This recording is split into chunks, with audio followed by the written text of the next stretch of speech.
Hello, welcome back to my fave fanfics. Here, I post, well, my favorite fanfictions, if that wasn't obvious. I do hope you'll enjoy them as much as I do. Please like and subscribe for more content. Without further ado, let's get started.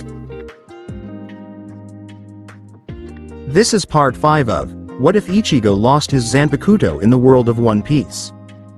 Credit goes to Unseated 4th. Chapter 14. Nami's brother. He wasn't quite sure of what it was. Perhaps there was something about fighting alongside the crew that made him feel more like a part of their experiences. Maybe it had something to do with joining them on such an adventure, and by both relying on and being relied upon by them at such a critical moment. Or maybe the crazy world was finally starting to get to him and he was losing his mind. Whatever the case, there was no denying that as the days went by, the world was feeling less and less alien to him. Was up? A voice that shook the ship suddenly infiltrated Ichigo's thoughts. Jerking to attention from where he was lazing on the deck, he turned his gaze toward the source of the noise. It was coming from the new Den Den Mushi system Frankie had installed. As of now, it seemed the ship's resident cyborg and sniper were testing it out from opposite sides of the Sunny. Any ship within a 10-kilometer radius could tell you that much. Was up? Usopp's voice mimicked the greeting the shipwright had just expressed, the phrase bounding and reverberating off the walls of the ship. Ichigo chuckled as Frankie's voice responded with yet another rumbling, "Was up," when another voice joined in the exchange. "Waj up?" Luffy's voice avalanched from another of the Den Den Mushi's receivers, which was probably located somewhere near the kitchen. The other two welcomed their captain into their exchange wholeheartedly, exchanging another round of explosive greetings. "Waj up? Waj up? Waj up?" Nami glared at the nearest intercom from beside Ichigo, who was eyeing a nearby receiver. Honestly, she sighed, those guys are such idio. Was up? Why are you joining in? Nami questioned as she whacked Ichigo over the head and grabbed the receiver from him. She proceeded to yell into it at easily several hundred decibels louder than any of the others had, "Would you lot shut up? Some of us are trying to relax. You're being louder than any of them," Zoro pointed out from near the ship's rails, where he'd been attempting to sleep. "Don't question Nami-san, you shitty swordsman," Sanji snapped as he came past, casually attempting to kick him in the shins. This attempt failed when Zoro quickly brought out one of his katana's sheaths in efforts to trip the cook, an attempt which also failed and resulted in the two going about their routine exercise of trying to beat each other up. Ichigo chose to leave the scene and descended into the aquarium bar, where Chopper and Brook were discussing the possibilities the next island may have in store for them. What was with all the shouting up there? Chopper asked him as he joined them. "We could hear it down here really clearly." "Oh, that was the new Den Den Mushi system," Ichigo explained. "Frankie, Usopp, Luffy and Nami were testing it out. I played no part in it, though I don't know why you'd be thinking that." "Ah, so that's what it was," Brook said with a nod as he sipped at his tea.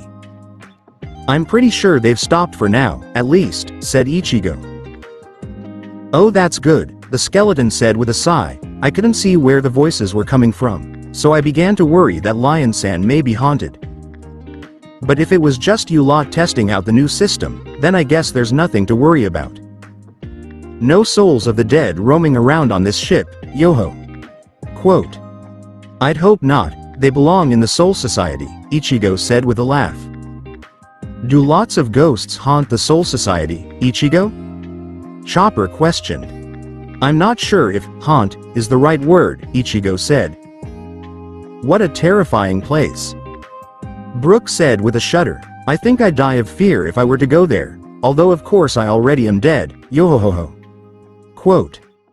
"As is everyone in the Soul Society," Ichigo pointed out, but Brook took no notice. "I have no idea what kind of place you have in mind, but I can assure you, it's probably a lot different a place to what you're thinking.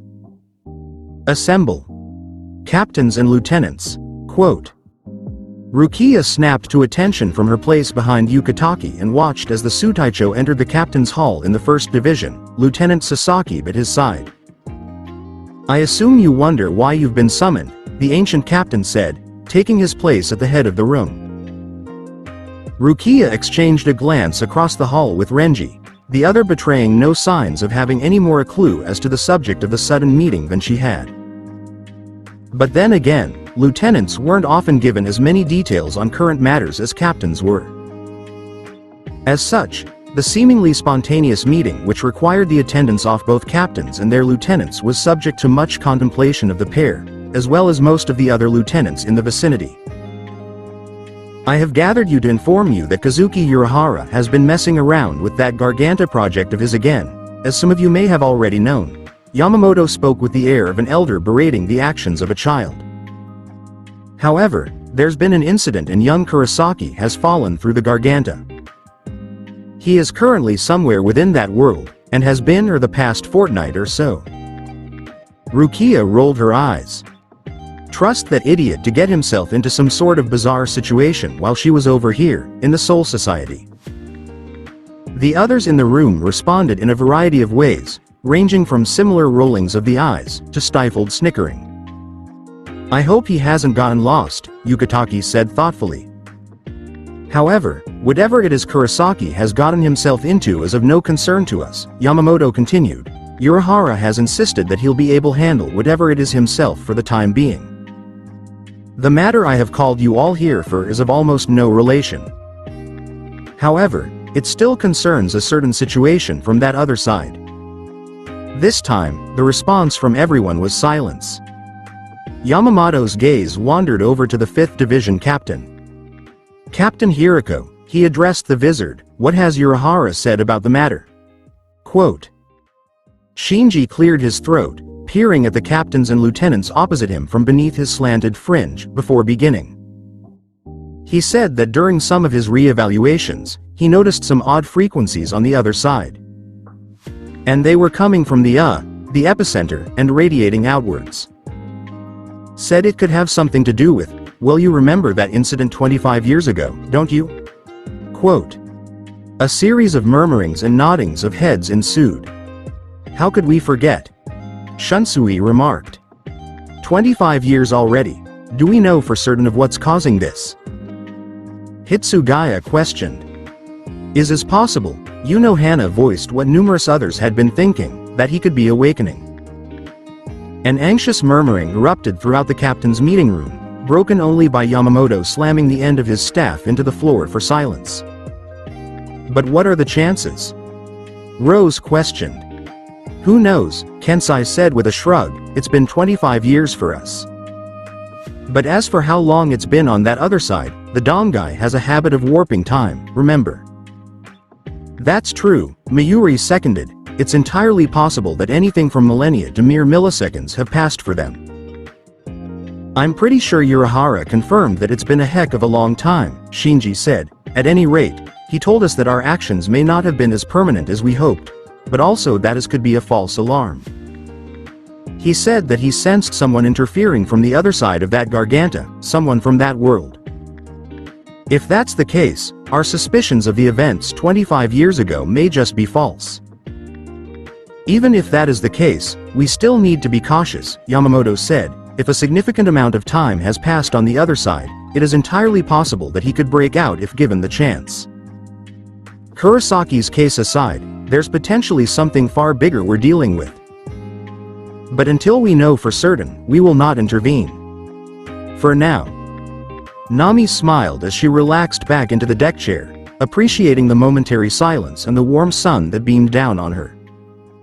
A summer island lay ahead, within a day's reach. They'd probably reach it come tomorrow's mid-morning. But for now, she had some reading to do.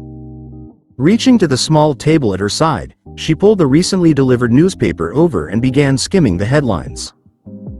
Pausing, she noticed an article about the crew.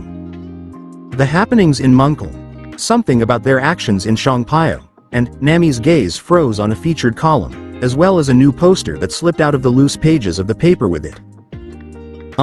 Everyone, she voiced, looking up from the newspaper and addressing the nearby crew. Yes, Nami-san? Sanji questioned, twirling over to her in a hurricane of love, can I get you something? Ichigo, Nami said, addressing the substitute Shinigami specifically. Yeah? Ichigo questioned as he came up from the aquarium bar. Nami rotated the poster in her hands and let him see. You're a wanted man. Ichigo blinked at the poster Nami held out before them, only to see an image of himself reflected back. The picture was recent, taken sometime in the madness of Shangpyo. The ruins of the tower lay behind him in the background, and he was sporting his ever-present scowl. Ichigo's eyes scanned the poster down, next lingering on the title the Marines had chosen to give him. Nami's brother. I should have known, he deadpanned. Congratulations, Ichi bro. Frankie grinned, using his large cyborg hand to clap him on the shoulder, sending him almost a foot into the turf. I suppose it was only a matter of time, Robin considered, eyeing the poster.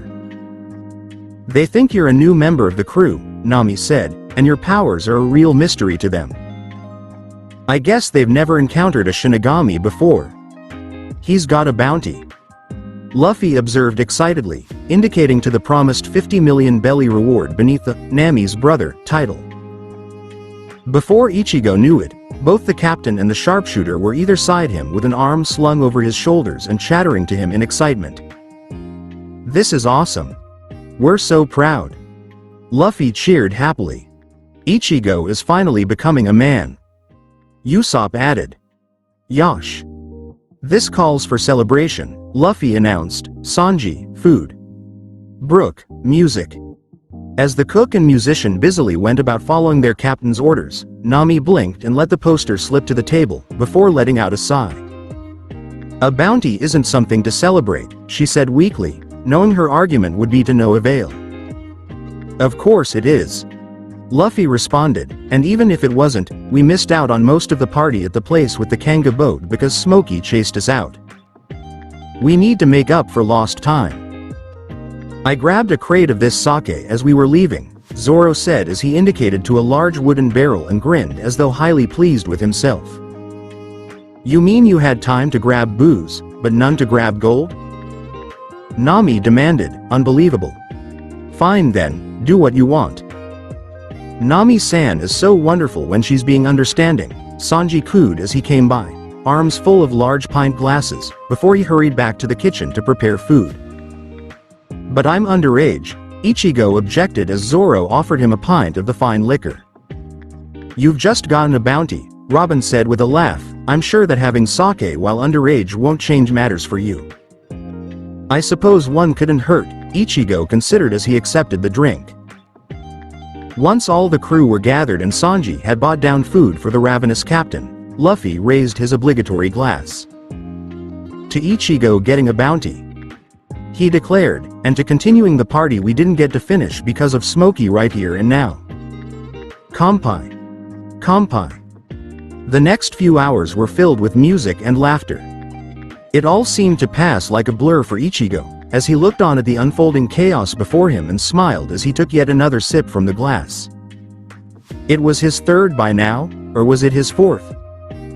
The fifth? Ichigo shrugged with a grin, swashing the contents of the half-filled pint. What did it matter anyway? It was a party, right? Nonetheless, there was a strange sensation buzzing in the back of his mind, and he wasn't quite sure what to make of it, but no matter. Gazing out across the deck, he noticed Luffy and Usopp standing beside each other, chattering animatedly about something. Ichigo smiled.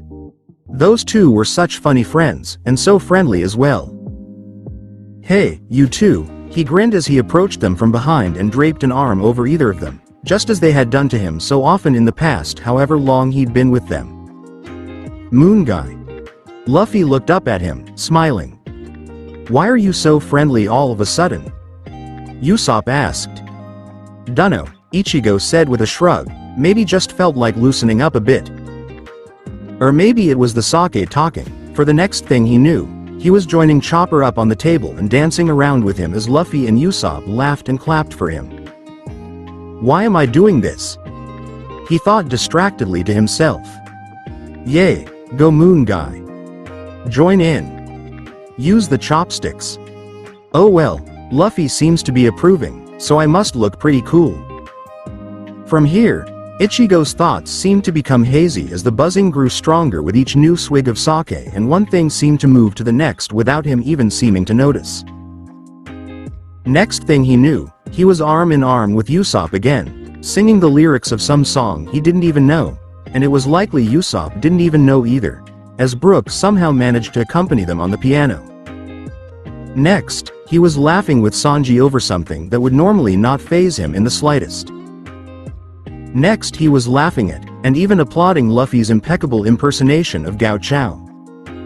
After this, he was kneeling next to Zoro for some reason and begging the swordsman not to tell the rest of the crew about the time he nearly dyed his hair green by accident when he was 8. Zoro seemed to find this amusing, but assured the substitute Shinigami that his secret was safe with him.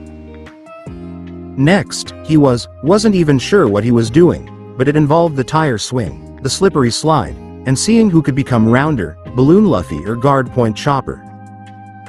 He was sure at some point he had taken a place beside Brook as well and requested to play a song, despite the fact he'd never learnt piano. Sometime later, he felt one of Robin's firm arms sprout from nearby and pat his back in soothing circles as he leant over the side of the ship, feeling rather nauseous. "Ichigo, go to bed," Nami instructed him eventually. "Why?" Ichigo asked quite honestly. It had been a long time since he'd had this much fun. "Bro, you're gone," the cyborg told him, shaking his head with a laugh. "No, I'm not. I'm right here," Ichigo protested, stepping up onto the edge of the ship. "He means you're drunk," Zoro translated, eyeing the way Ichigo looked down contemplatively at the water, "so don't go swimming or you'll sink. And then Luffy would dive in after you, and probably Chopper and Brook too," Sanji added as he took another swig. "Next thing you'd know, we'd have 4 idiots to save." "Don't tell me what to do, Seamus," Ichigo said, waving a hand dismissively. Sanji and Frankie laughed, whilst Zoro growled. "We established long ago that my name is Zoro, you moron." "It's okay," Ichigo insisted, placing a foot out over the side of the ship. "I'm Sink, I won't sober." There was a moment of pause as the others tried to work out what Ichigo had tried to say before. "Oh no you're not, and yes you will." Before Ichigo had the chance to go any further, he'd been pulled back by the swordsman and cook.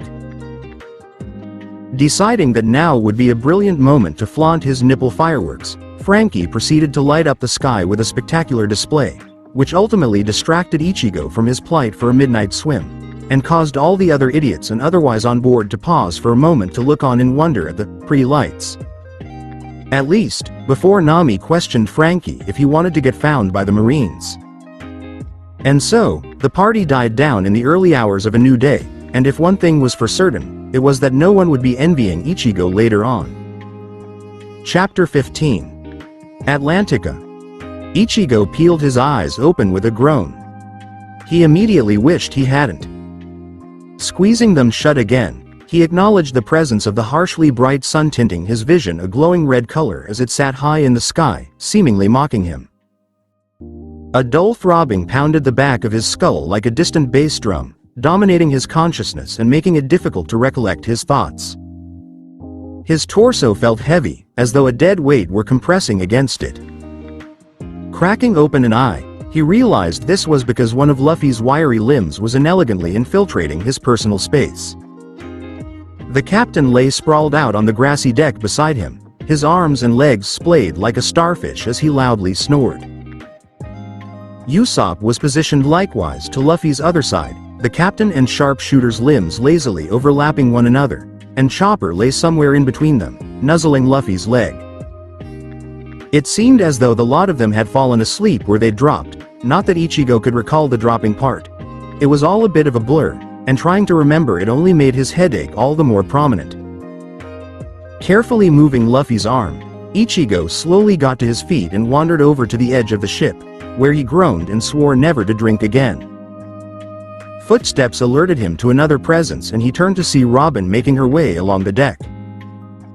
"Did you have a good sleep, Ichigo?" she asked. "I slept like a log," Ichigo admitted, eyeing the other three, "and I wish I was still sleeping." It was at this moment that Nami emerged from the women's quarters. "Ah, you're up," she noted. "How are you not hungover?" Ichigo demanded. Nami shrugged.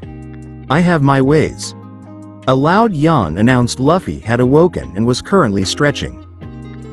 Before even yelling out to Sanji for food, a custom daily tradition, as Ichigo had realized ages ago after having only spent 3 days with them, Luffy gazed across the deck, out at Ichigo and laughed.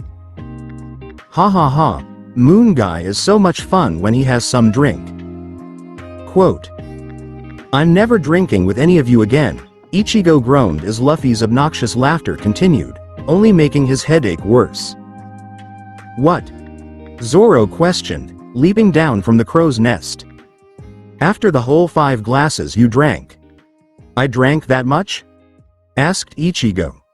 "Why are you so astonished?" "It's barely anything," said Zoro. "You weren't kidding when you said you hadn't drunk before." "Have some coffee, it might help," Sanji said as he bought out a tray of said caffeinated drink and deposited them accordingly. "I didn't do anything too weird, did I?" Ichigo asked as he took a sip from his mug. "Wheel," Usopp suddenly sat up from his supposed slumber. "You did go into the kitchen, remove the contents of the fridge, step inside it and claim it was your time machine." Ichigo paled even more. "I didn't, did I?" Quote, "You did," Nami said with a laugh, "and that was after only 4 drinks." "Luffy joined you and he wasn't even drunk," Sanji added. "It was fun," Luffy said with a laugh, "plus, there was food." "And Chopper believed you," Usopp added, "and then of course, you got up and started singing some random song you didn't even know." "You were doing that too," Nami pointed out. But Usopp wasn't done. "After that, you were convinced Sunny's figurehead was talking to you, and tried to give it some of the sake." Said Zoro, "Actually Usopp, you're the one who did that." "Oh," said Usopp, "is that so?" "Anyway, after that you claimed that your people were calling you and dived into the water to go to them. I went after you, but a giant purple clam with 15 eyes and tentacles and wheels was in the way, but..." "That's totally ridiculous, it didn't even happen." Nami snapped as Ichigo looked on in confusion. "Good morning everyone." A voice suddenly boomed from the Den Mushi system. Ichigo groaned as a particularly painful throb menaced the back of his head. "Hope you're all feeling super after last night. I can see the next island, just on the horizon." Luffy whooped and slipped straight back into party mode with Usopp, waking Chopper in the process. "Feels like a tropical island," Nami noted, before calling up to the crow's nest where Frankie was. "How far off do you think it is?" Quote, "About 30 minutes. The island was unlike anything he'd ever seen. As they sailed closer to its shores, Ichigo could make out a variety of foreign and exotic landmarks spanning its broad coast. An extensive land bridge stretched several kilometers to what appeared to be a partner island, on which there was no visible vegetation and 2 towering mountains. The mainland, however, was dominated by the glinting glass of several buildings and architectural structures Ichigo had never seen the likes of. A prominent dome coated with glinting mirrors sat embedded in the island's heart, visible even through the thick jungle of enormous greenery that spread across the rest of the island's expanse. And it seemed the crew had never seen anything quite like it either. "Ooh, what a weird city," Luffy observed. "Looks like it could be run by aliens. Hey, maybe you'll know some of the people here, Moon Guy."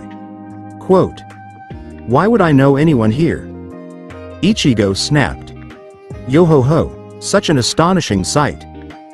Brook commented, "My heart is bursting with excitement, not that I." "Where's the port though?" Frankie questioned. The crew gazed out at the island's coast, seeing nothing that suggested any sign of a typical ship port. "Maybe it's a bit further along," Chopper suggested. "Might as well keep sailing," Nami said with a shrug. They continued to sail the island's perimeter, cruising past a bay containing a well-kept beach, on which groups of people could be seen enjoying in the midday sun. "Looks like fun," Luffy said, grinning as they sailed past a cluster of what appeared to be residential buildings along the beach. They continued further along, only to encounter an incredibly vast building that stretched out over the water and far up into the sky. A large number 5 was buzzing on one of the building's sides. Otherwise, what appeared to be a large television screen consisting of several flat windowed panels covered the rest of the building's exterior, each individual screen displaying its own unique photograph, including forest scenery, architecture and a large waterfall, likely of scenery around the island, before working together to display one unanimous phrase. "Welcome to Atlantica," the screen read. "There are a few ships over there," Robin pointed out, indicating to a couple of interesting sailing vessels that were loitering about the building's entrance, which was easily wide enough for 15,000 sunnies to enter at once, side by side. "What is in there?" Nami wondered out loud, eyeing the entrance.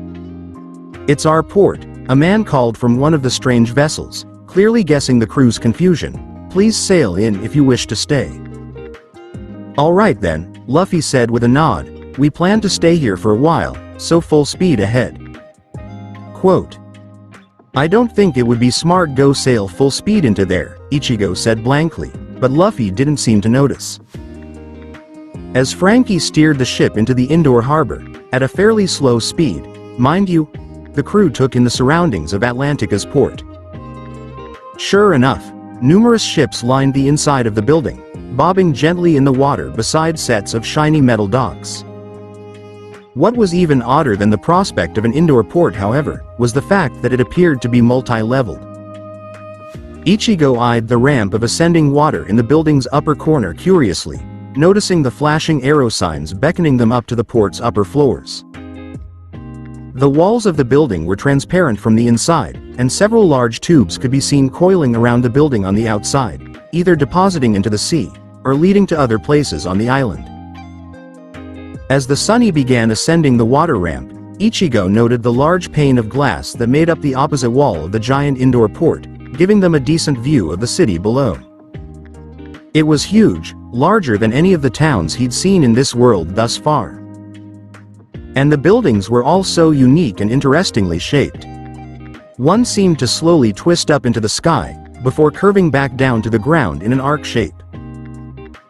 It was made predominantly one of glass, and Ichigo could make out the small silhouettes of people as they went about their business in the building, and the neon colors of what could only be elevators as they traversed up and down the building's staggering height. Beneath the arc was another smaller building, which was somewhat pyramid-shaped, and judging by the aqua splashes of pools and recreational facilities around it, must have been some sort of apartment complex. Further along, a circular building with a hole through the middle hosted a variety of people entering and exiting over a wide, stylized bridge linking to an almost identical building. The structure appeared to be some manner of shopping center. Ichigo looked further along, noting the large dome he had noticed from offshore glinting in the sunlight. Below them, an elaborate roadway buzzed with people and technologies Ichigo never would have imagined. Amazing, he thought to himself. This stuff is even more high-tech than anything I've seen at home. It's like we've stepped into the future. But then something that seemed very out of place caught his eye. "Oi," he called over to the others as he stared out the massive window, his expression a look of pure astonishment. "Is that thing down there a dinosaur?" Quote, "Awesome," Luffy said with an eager grin, sliding in beside him. "We must be on a prehistoric island." Quote, "A prehistoric island?" Ichigo questioned. "And yet it's extremely technologically advanced," Sanji noted, eyes lingering on a set of indoor welcoming screens as they began to play an advertisement for what must have been a popular drink. Eventually, after ascending several floors, they reached a level that wasn't full. "There's a space over there," Usopp said, stating the obvious as Frankie steered the ship into the anchor space. A young uniformed woman awaited them on the dock. "Welcome to Atlantica," she greeted. Her uniform was gray and fitted, consisting of a slick, knee-length dress with a neon blue logo at the collar. "Do we just anchor here?" Frankie questioned from where he was steering the ship. "That's fine," the young woman responded, "though if you wish, you can leave your ship on any level of your choosing. Different levels have different views and facilities." And we promise that your ship will be safe in our hands for the duration of your stay. The young woman paused to admire the Thousand Sunny. She's a fine one, isn't she? Quote. If I do say so myself, Frankie admitted. The woman continued. This here is Harbor 5, Little Star Port. You can come back whenever, if you wish to lodge in your ship for the duration of your stay. Otherwise, there are many hotels and across the island who'd be happy to accommodate you. We'll be staying in Sunny, Luffy said. All right then, the woman said with a nod. Harbor 5? Nami questioned, how many are there? Quote. All up, there are 8 ports like this around the island, able to accommodate from a few thousand, like this one, to tens of thousands in some residential districts. You mean there are 7 more of these things? And they're bigger than this one? Usopp questioned in astonishment. A lot of people live here, a lot of people visit for business and tourism purposes, and a lot of people pass through, the woman admitted. Though mind you, harbors 1, 2, 6 and 7 are built into some of our high-density apartments intended for people who call Atlantica their home. Harbor 4 is off-limits to the general public, leaving harbors 3, 5 and 8 open to tourists and adventurers such as yourselves. Also, tours are available on the half-hour. The next one will be commencing in 15 minutes if you're interested. Why not, Nami said with a shrug. Tours are a good start in getting familiar with a place. Food. Luffy exclaimed, sighting a nearby kiosk situated along the docks and quickly rushing over to it. Always thinking about the food, Ichigo chuckled, before joining Luffy at the counter of the food outlet. An array of fried goods lay before them, some on skewers Ichigo figured to be takoyaki, others not as familiar. What are they? Ichigo asked, pointing to a pile of oval-shaped edibles that were coated in a thick paste of pasta. Who cares? Asked Luffy with a motivated buzz, let's get some. Within a quarter of an hour, the group had exited the large port and were waiting by a sign that indicated the next tour's commencement in 2 minutes' time. Luffy had found it necessary to clean out nearly the entire kiosk with his ravenous appetite, and now had only a few takoyaki sticks left. At the moment, however, the rubber pirate was far more excited by his surroundings. The buildings are huge, he observed, straw hat dropping off his head and settling around his shoulders as he ogled up at the cityscape, as though trying to sight one of the rooftops. It's funny, commented Nami as she looked down to the ground. I wasn't expecting them to have so much grass here in the middle of the city. It was true. Where there wasn't paved roadways or crazy structures, the ground was coated in a thick layer of luscious turf. It's so nice and soft too, Chopper said as he nuzzled at it. This is a tropical island, Nami said. Any grass they have is bound to be well nourished. They get storms here every evening. I'm looking forward to seeing what kind of parts this place has to offer, said Frankie, eyeing the buildings hopefully, obviously with some high-tech gadget for the ship or his own body in mind. Do you think they sell robots? Luffy questioned excitedly. Before anyone could answer, a large figure loomed over them, casting a shadow in their patch of sunlight. Ichigo's jaw hit the ground. Dinosaur, he managed. A vast dinosaur of the herbivorous variety stood before them, looking as though it had stepped out of one of Ichigo's primary school books. It stood on 4 legs, and a rim of scale-like spines traversed the length of its body, from the base of its neck, to the tip of its thorned tail.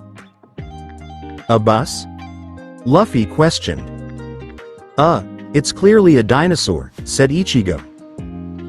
However, he then noticed that the inside of the dinosaur was hollowed out, and windows along the reptile's front and sides displayed sets of seats within its interior. But what's with the inside of it? Quote, it's a dino bus, said Chopper. He's just like you, Frankie-san. Brook said excitedly, only he has a seating compartment within him instead of a fridge. Suddenly, the dinosaur's mouth opened. All aboard for the Atlantica noon and a half tour, a voice rang out. The crew looked on in shock. Ichigo gathered that while a living, breathing dinosaur with a leisurely seating compartment inside, it may have been only a few paces from the norm in this world, A living, breathing dinosaur with a leisurely seating compartment inside it that could talk wasn't a common occurrence. It spoke, Nami whispered, her eyes wide in amazement.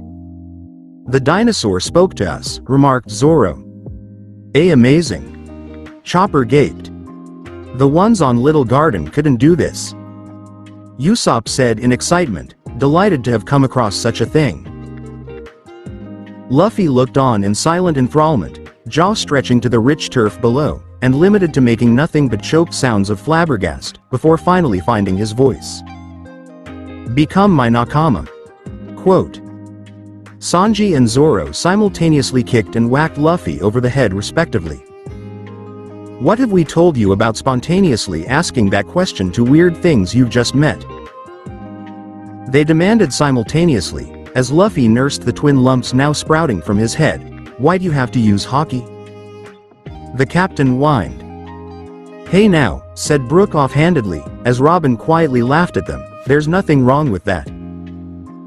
Luffy-san asked me to join right away and I'm not weird. There was a long, awkward pause. Yeah, Sanji said with a touch of sarcasm.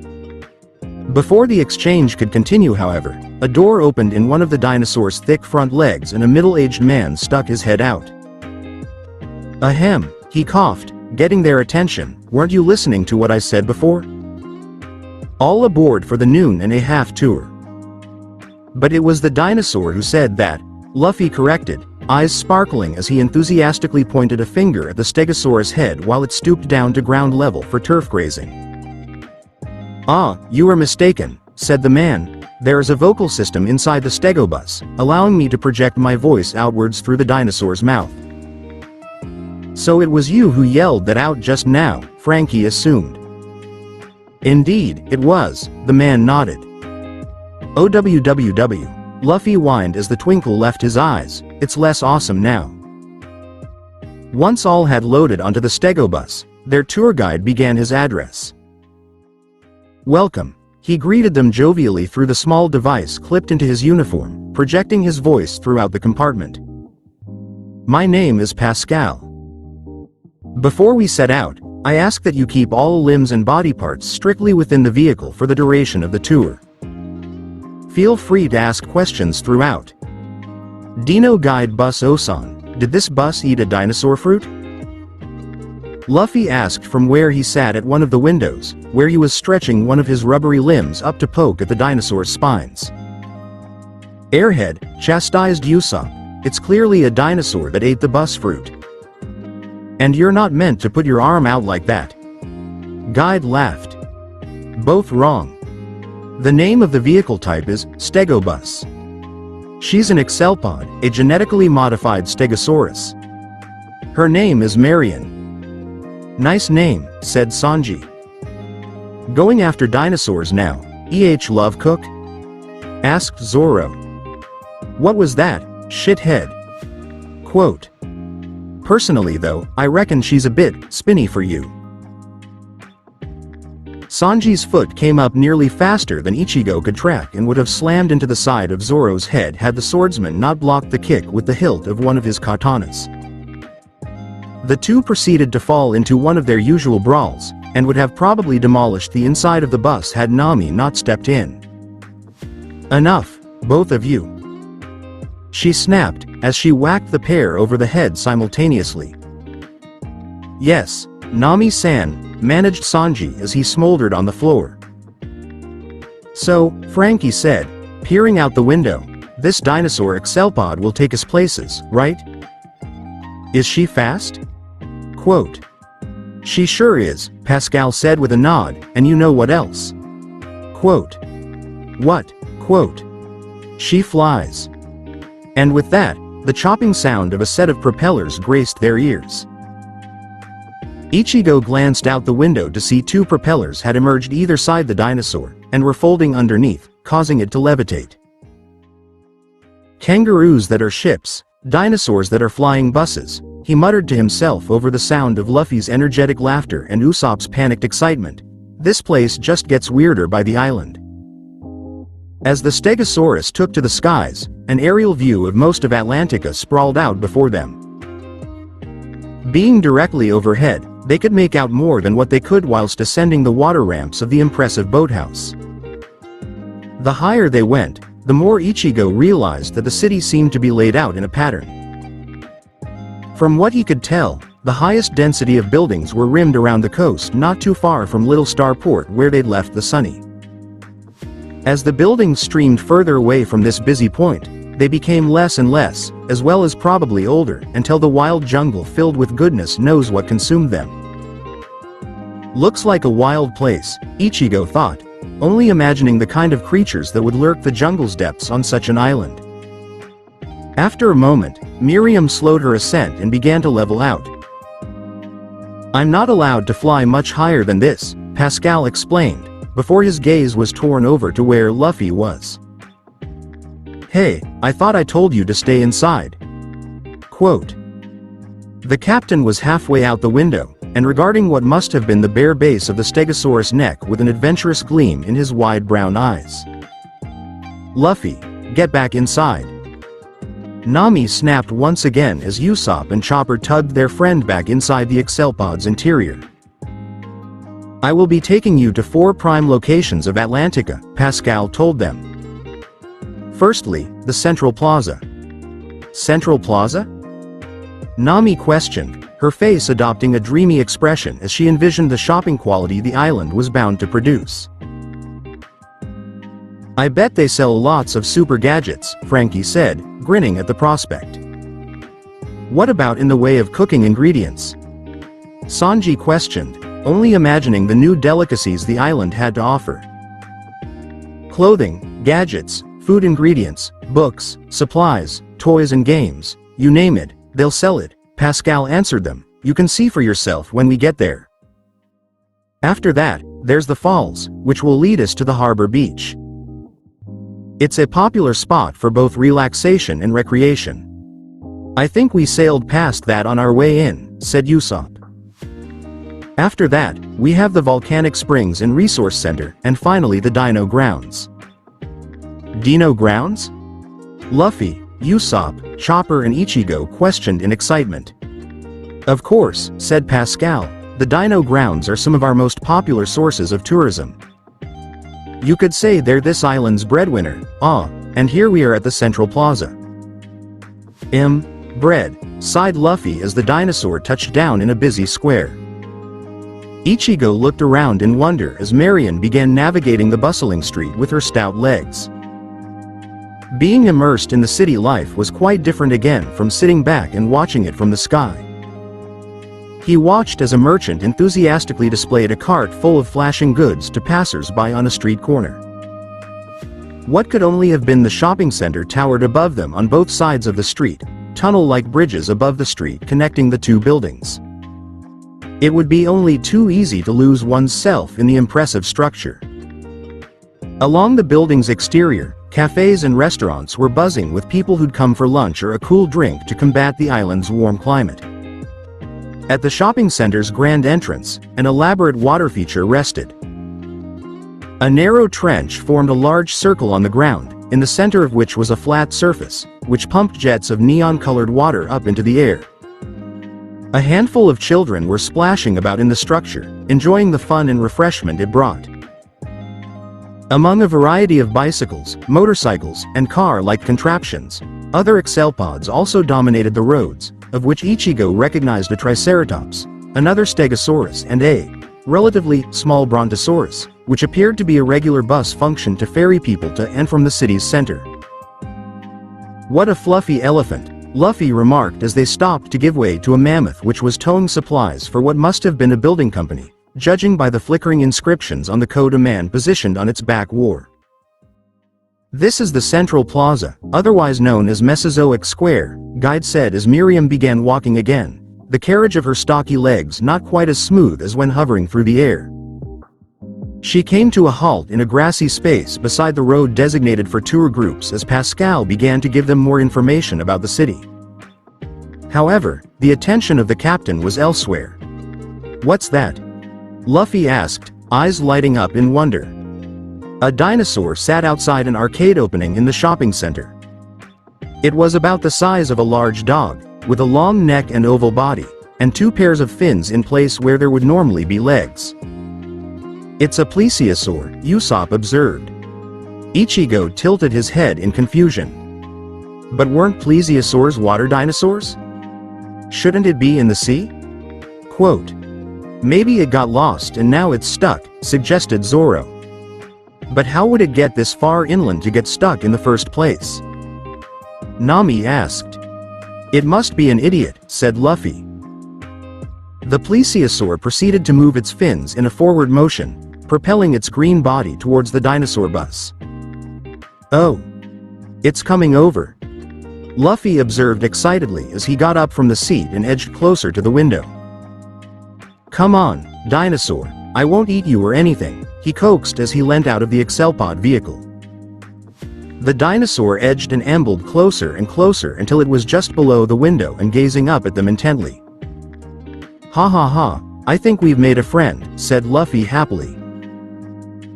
In a fluid movement, the plesiosaur proceeded to leap up from the ground, its slick jaws enclosing on the remainder of Luffy's snack, before touching back down and swallowing the takoyaki whole. Luffy looked on in sheer horror. "He must have been hungry," Sanji said with a laugh, as Ichigo, Usopp and Zoro joined him. Luffy ground his teeth. "Not funny. I'm going to eat that damn dinosaur." He explosively cursed, making a move to go after the plesiosaur. Usopp and Chopper instantly restrained him. "Don't make it into your enemy, Luffy," Chopper pleaded. "Stay inside the vehicle," Usopp told him. Luffy grumbled and complied only when Pascal said they were about to lift off again. "What are those?" Nami asked as she indicated to the tubes Ichigo had noticed at Little Starport, which seemed to spiral and loop all over the island. "Ah," Pascal said, "those tubes link all around the island, from port to port, and even deposit out into the ocean. They are quick transport means for ships." As though on cue, a ship about the size of the Sunny looped through an overhead pipe, leading it over the city and even through a few buildings. "It's like in Fishman Island, only for ships instead of merfolk," Nami said, as she watched another ship rocket through the tubes above. "Well, the tubes used in Fishman Island were in mind when we built these," said Pascal. "So, can you go in them without a ship?" Luffy asked. "They look a bit like water slides. I wouldn't recommend it. Anyway, on with our tour. We can come back here at the end if you'd like." The Excelpod lifted off once again, though didn't fly as high on its way to the next destination.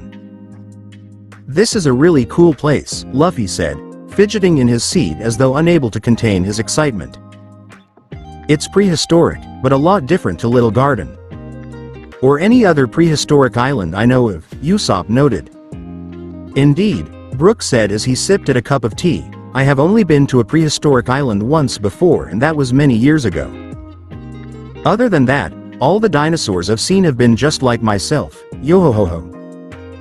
Although they haven't been able to speak or drink tea, or do anything as such." "Where did you get tea from?" Ichigo deadpanned. Robin smiled and gazed out at the passing cityscape as Pascal skillfully maneuvered Marion around the various buildings and structures, until they had passed the high-density area. "I'm sure this island has a very interesting history," she said. "It does," Pascal replied, "and you can find out all about it at the presentation at the end of the tour, or in the tourist information centers. Why, the island's original inhabitants have been here nearly as long as the island itself. But here we are, at the falls." Ichigo glanced in the direction the Stegosaurus was flying, to see a vast river flowing towards a drop. "This is a very tourist-centered spot," Pascal explained. "The building you see on the falls is a cafe, as well as a tourist information center and gift shop." A vast horseshoe waterfall lay below them, boasting a drop of about 100 meters. Mist from the cascading water fogged up the bottom of the falls, causing a few rainbows to flicker in the sunlight. On the edge of the falls was a silver-colored circular building, which was held in place by a couple of strong beams embedded in the cliff below the torrent of water. A veranda looped its way around the building's circumference and was accessible via a series of ramps that led from the land. the river that leads to the falls in called River Aption. It originates from that mountain, deep in the jungle. It's a pterodactyl sanctuary. Although as you can see, we have a few of our own pterodactyls who give flights to whoever wants one. A rush of air whooshed past the Excelpod, and Ichigo looked over to see what he recognized as a flying dinosaur, as in a naturally flying one, with wings, which seemed to be giving a joy flight over the falls to a pair of tourists. "I want to try," Luffy said intently as he eyed another pterodactyl, which was gliding a number of meters below them. "And that," Pascal said, indicating to a grassy hill just north of them, "is the hill of the Roostersaurus." Ichigo and the Straw Hats stared at Pascal blankly. "The rooster what?" Quote. "Roostersaurus," Pascal repeated with a chuckle. "You don't often see him about at this time of day, but his name is Boris and he is said to have eaten the bird fruit." "Bird fruit?" Ichigo asked, paling. "Model. Rooster," Pascal confirmed with a nod. "Whenever he crows, it is heard by nearly the entire island. It is safe to say that he gets us up and going quick smart. Otherwise we'd probably all sleep in and get nothing done." "Of course," Ichigo said blankly, deciding he may as well go along with it. As they glided towards the next destination, Pascal explained the land bridge connecting to the plateau with the two mountains they'd seen upon arriving. "That plateau is entirely made from cooled lava," he said. "Those two mountains are volcanoes," Nami realized. "Are and were," Pascal nodded, MT.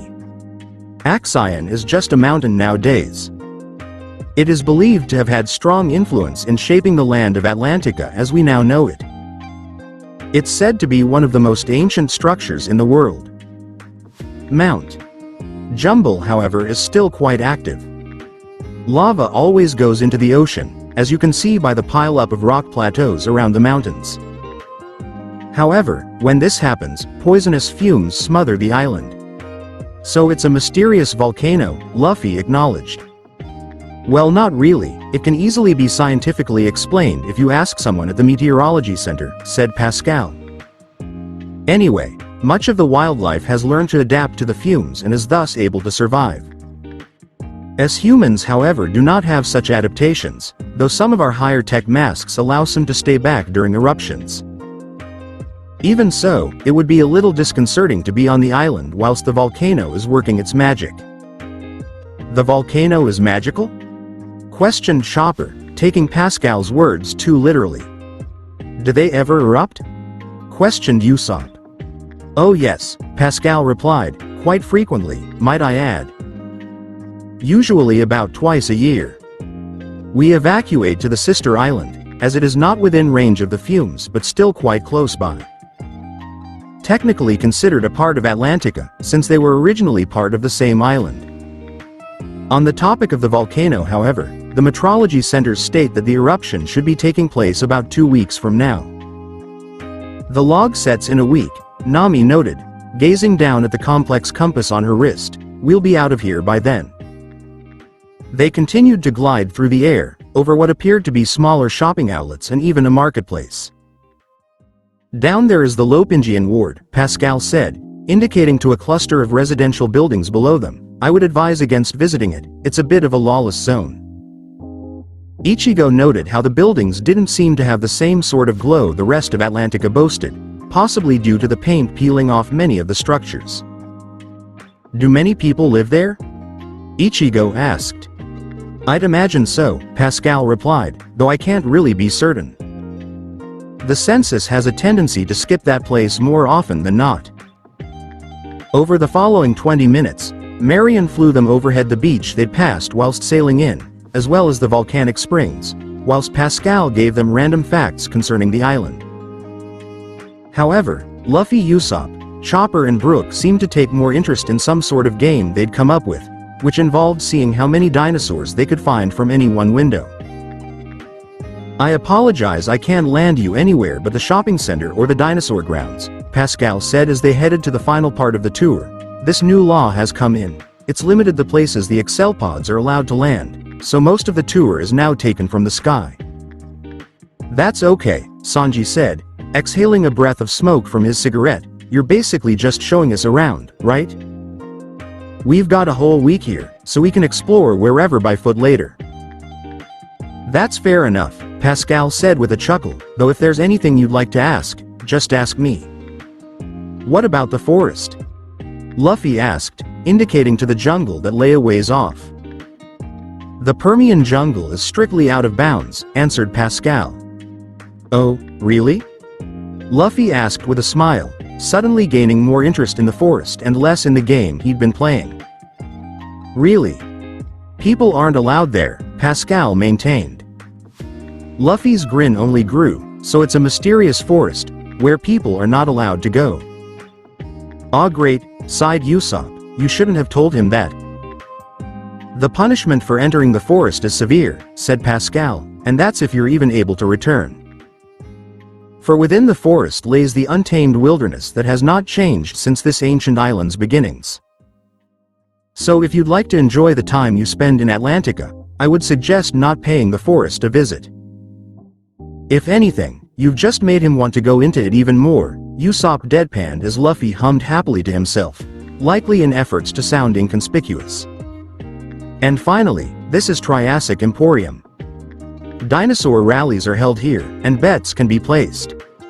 Luffy and Usopp oohed as Marion touched down and the crew filed out. They entered a large stadium, which, on the inside, reminded Ichigo of some sort of cave. The walls were dim and rocky, with chalky illustrations on them. Under closer inspection, however, the cave paintings appeared different to what Ichigo had seen in books, though he couldn't quite figure out what it was. Before he could say anything, however, the lights dimmed and the walls around them seemed to come to life.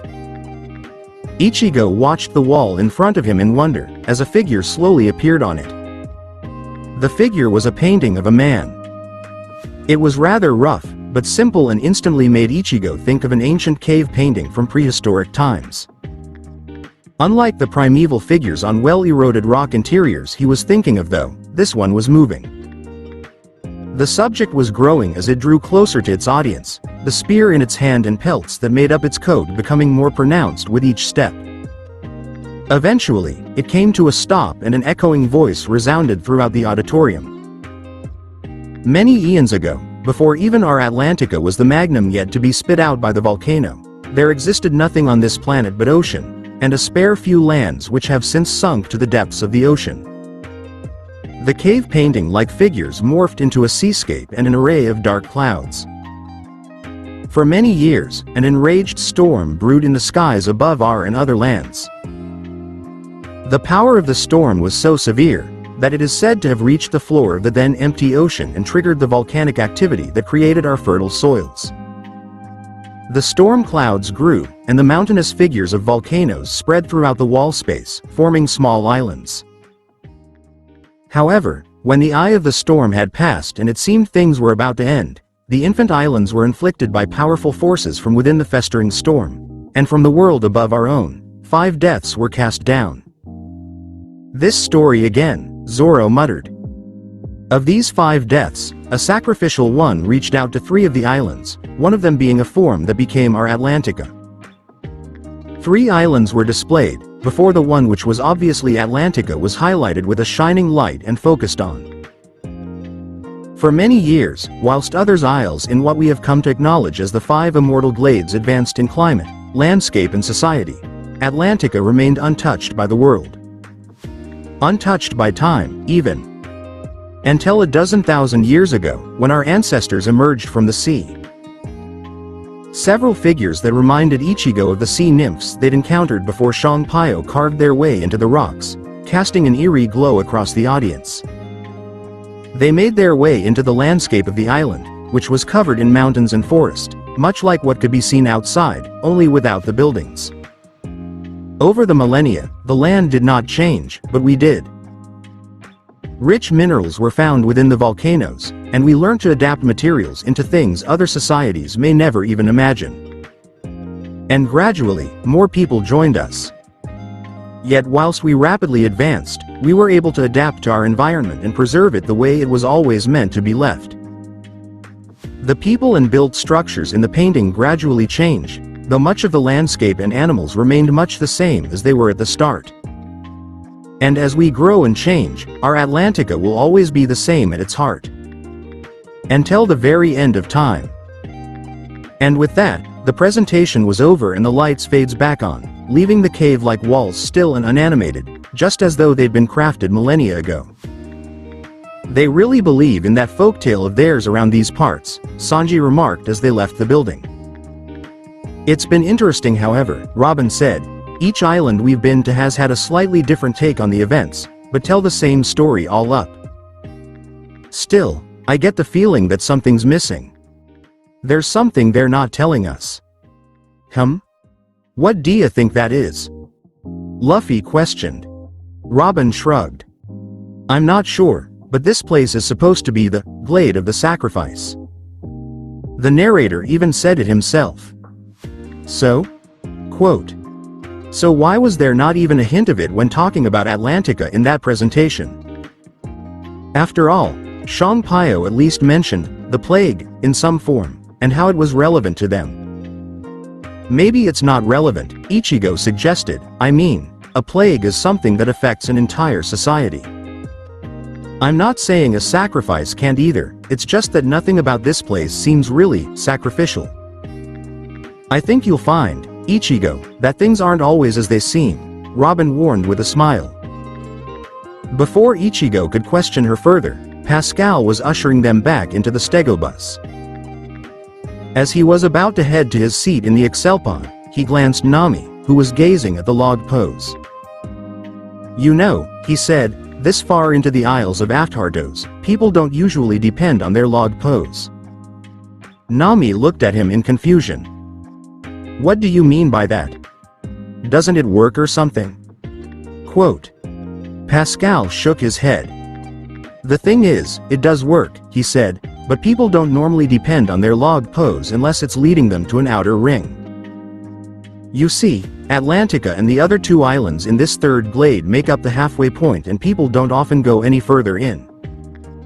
Otherwise, an eternal pose will be used to get to the other side of the glades. Why is that? Sanji asked. Why don't many people go to the final two? Quote. The guide gave a look of uncertainty before proceeding. Well, it said the final two glades are in a completely different league. People avoid them because the risk of never returning is too high. I've heard stories, the next glade after this one is said to be called the Forgotten, and going with the pattern the islands in the different glades have taken on. There are two different islands that it's possible to land on, so there's a 50-50 chance of landing on either. It's been said that one is like a forgotten paradise, but the other is certain peril, so it's down to luck. And as for the final glade, well, truth be told, I'm not completely sure if it actually exists. Same goes for the Glade of the Forgotten too though, I guess. They're the stuff of folktales, made up to scare people long ago. There was a rush of air as Marion lifted off the ground and headed back in the direction of Mesozoic Square. In today's world, there are more relevant things to focus on than legends as old as the glades themselves. Well, the final glade is our destination, Luffy said, so we'll prove they exist. Very well, Pascal said, as they neared Mesozoic Square. Enjoy your stay. And don't get into any trouble. A few hours later, the crew had retired to exploring the shopping center and streets of Mesozoic Square, mostly going their separate ways. Chopper was exploring with Luffy, Usopp and Ichigo. Already, they had gone to a restaurant and overwhelmed the chef by the quantity of food they'd ordered, and visited a store where they'd found more information on the dinosaur rallies, which they'd planned to check out tomorrow. As they were thinking about heading back to Little Starport in the sunny though, they found a familiar figure blocking their way. It's you, Luffy stated with a scowl.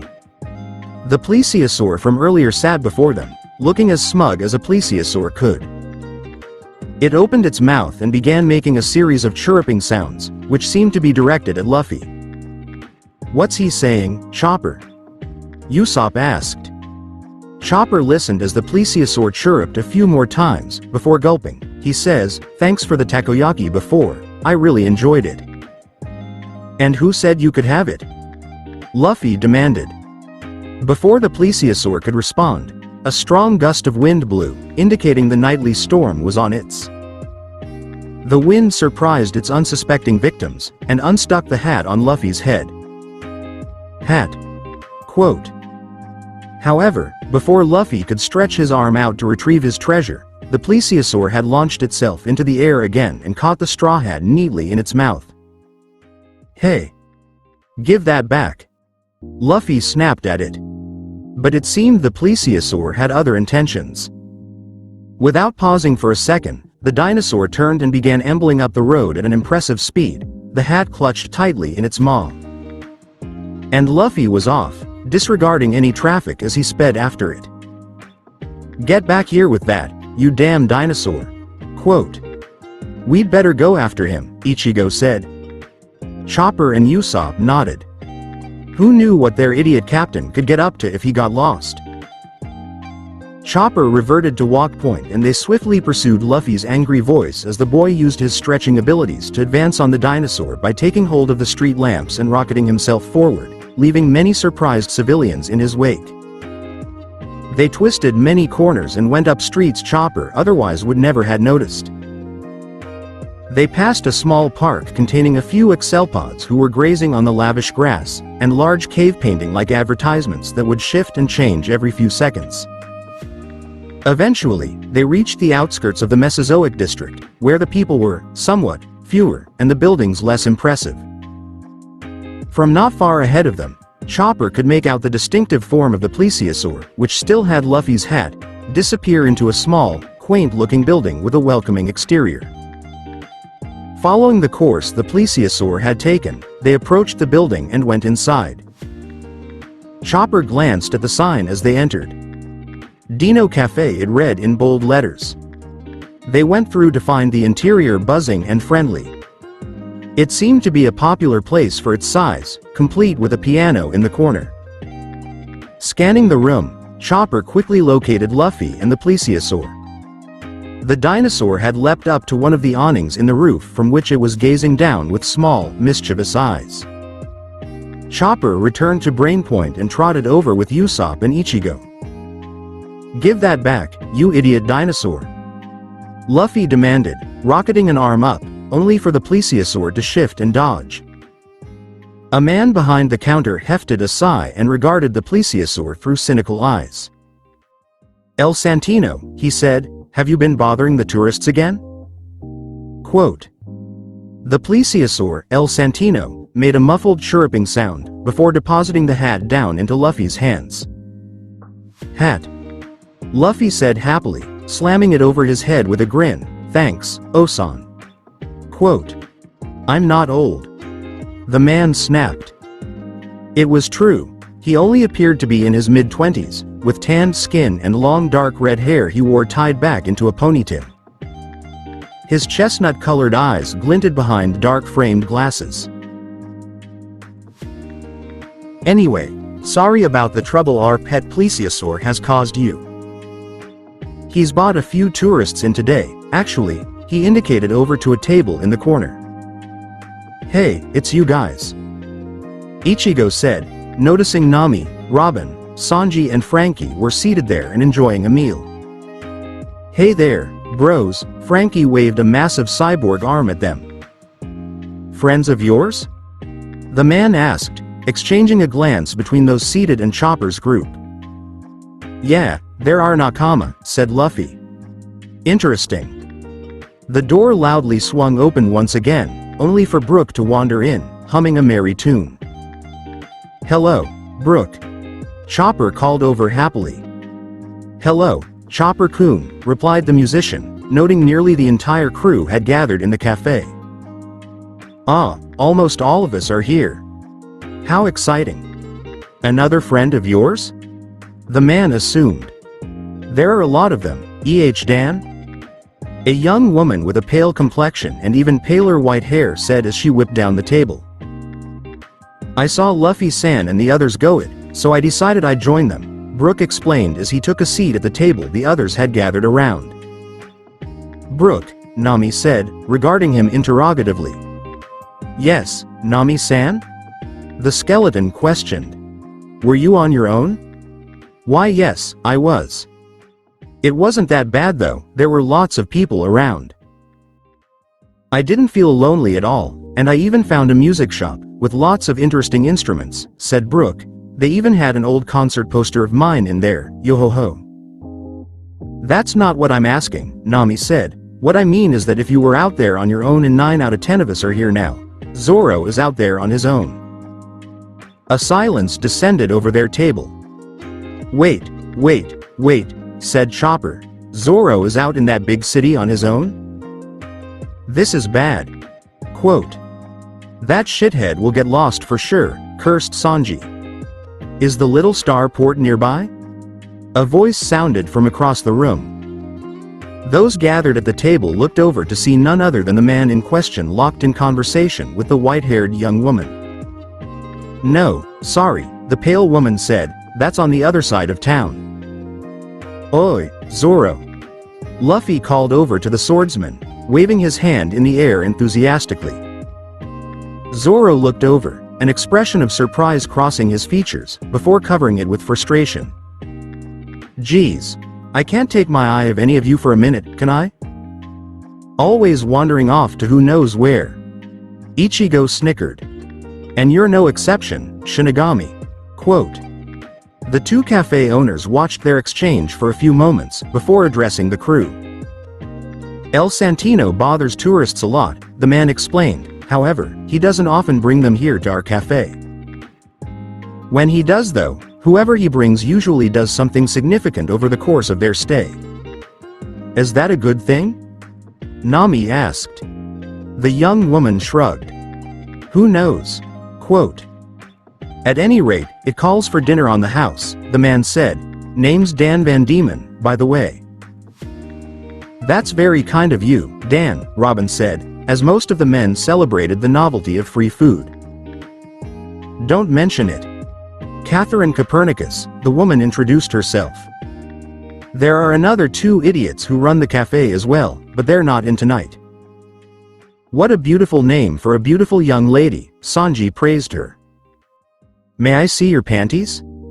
Brooke requested. Catherine gave the skeleton an odd stare as he was attacked by both Nami and Sanji before. All right then. What?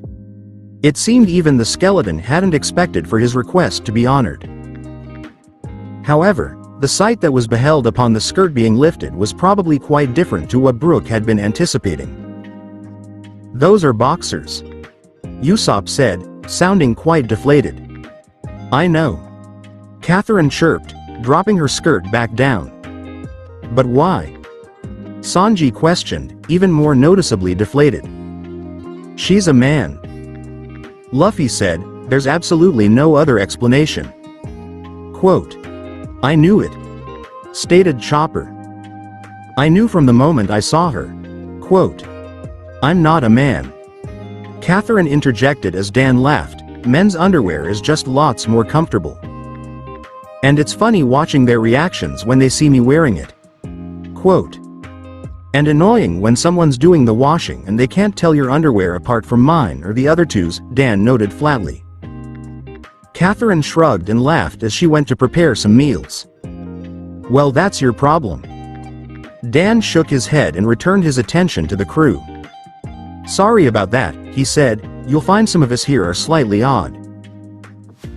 Oh, I wouldn't worry about that, Nami said flatly as Luffy and Brooke began impersonating various members of the crew, whilst Usopp clapped and encouraged them. In fact, I was about to say exactly the same thing. Chapter 16. What cannot be seen? The following morning, what Pascal had told them about the alleged Roostersaurus was proven to be true. Boris, as the Allosaurus rooster fruit user was aptly named, had a habit of being one of the first creatures to wake in the early Atlantican morning. And the rest of the island wasn't far to follow, as Boris made sure. Zoro groaned as an obscure sound entered his dreams, jerking him to coherency. The roaring crow became louder, causing the other occupants of the men's quarters to stir from their sleep, mostly blinking in confusion of murmuring incoherently about the sound until they reached the conclusion that it was indeed the Roostersaurus Pascal had informed them of. Of course, now that they were up, Few saw purpose in trying to get back to sleep. Not when there was such an exciting island out there waiting for them. Or, in Luffy's case, when there was a hungry stomach that needed to be filled. Sanji. Luffy's voice throttled the entirety of the ship, rivaling the crowing of the roostersaurus. Food. Quote. Zoro sighed inwardly and accepted the fact that as heavy a sleeper as he was, he wouldn't be heading back to the realm of dreams on this watch.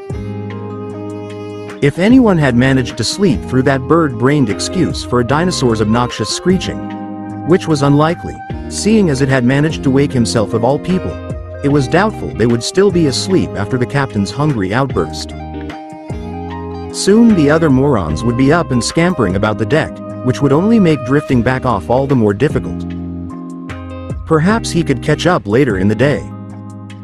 With a yawn, he pushed himself up from bed and swiveled to place his feet on the ground. A glance around the room was enough to see that aside from himself, it was almost deserted already.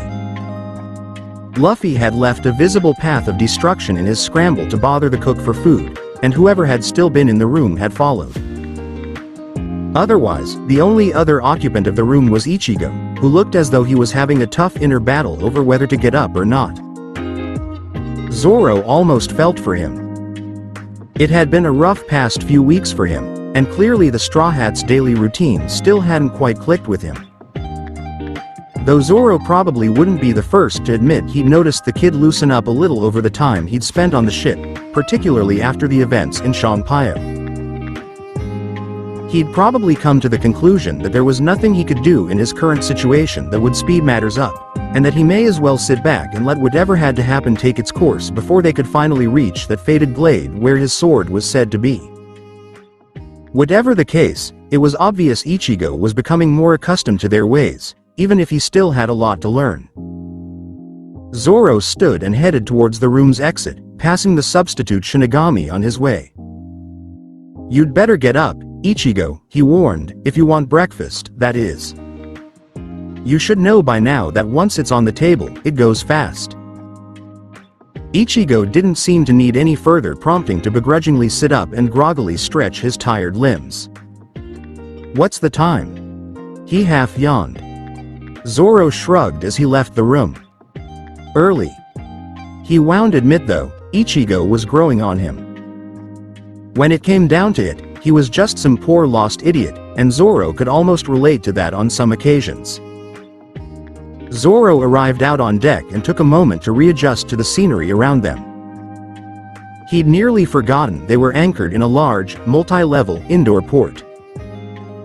The early morning rays of sunlight were streaming through the glass, casting rainbows of iridescent light to reflect over the sunny as well as the water surrounding it. Down below, the city and its bizarre structures glowed with the freshness of last night's rainstorm, and the figures of people rising to go about their daily activities could be seen as they slowly left their apartments and made for their various destinations.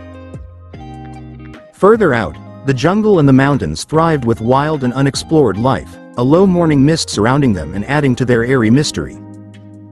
Even Zoro had to admit, the view was pretty spectacular.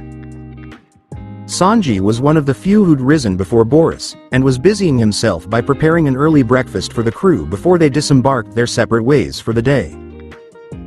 Zoro looked across the deck in time to see Frankie shifting a dining table out onto the lawn.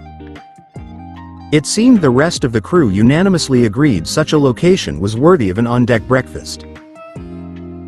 Within a matter of minutes, all had gathered around the table and were discussing one another's plans for the day over breakfast. Fei Wamf Aga Wamafa Norame, Luffy explained with animate hand gestures whilst midway through a slab of pork. Which means? Nami prompted. We're going to check out a dinosaur tournament. Usopp translated as his captain gulped down the rest of his breakfast. I really want to see how the dinosaurs fight each other, Luffy said with a grin. Might be pretty interesting now you mention it, Zoro noted. How often do you get to see real living dinosaurs? Ichigo questioned, and in a place like this. Well, you boys enjoy yourselves, Nami said indifferently. There are still a lot of shops I want to check out without interruptions. Nami Swan tilde I will come along to make sure no one can distract you tilde. But don't you want to come and see the dinosaurs, Sanji? Chopper asked. Zoro took the time to appreciate the conflicted look Sanji had suddenly adopted, and knew an intense war was probably waging within the cook's head over whether he should come and watch high-tech equipped dinosaurs battle it out, or be Nami's slave for the day. This continued for several moments until Nami, who was apparently in a specially charitable mood, interjected.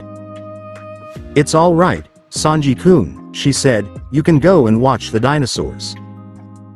Come with me tomorrow if you want.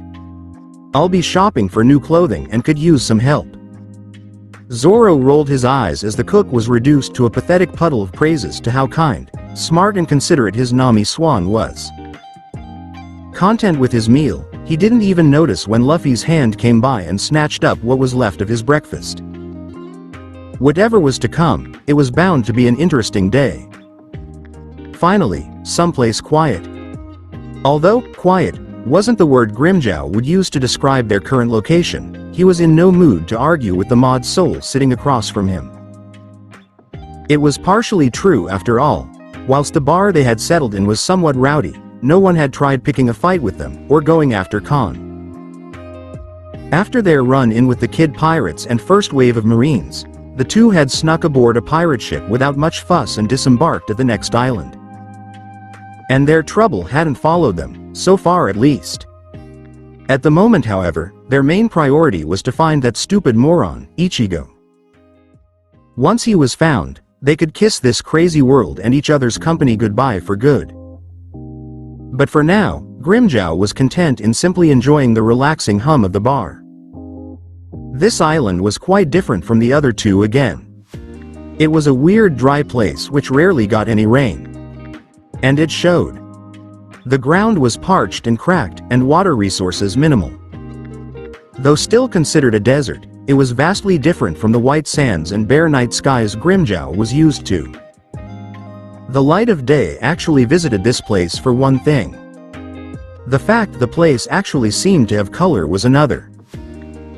And then of course, there was the fact that aside from himself, there weren't really any hollows around.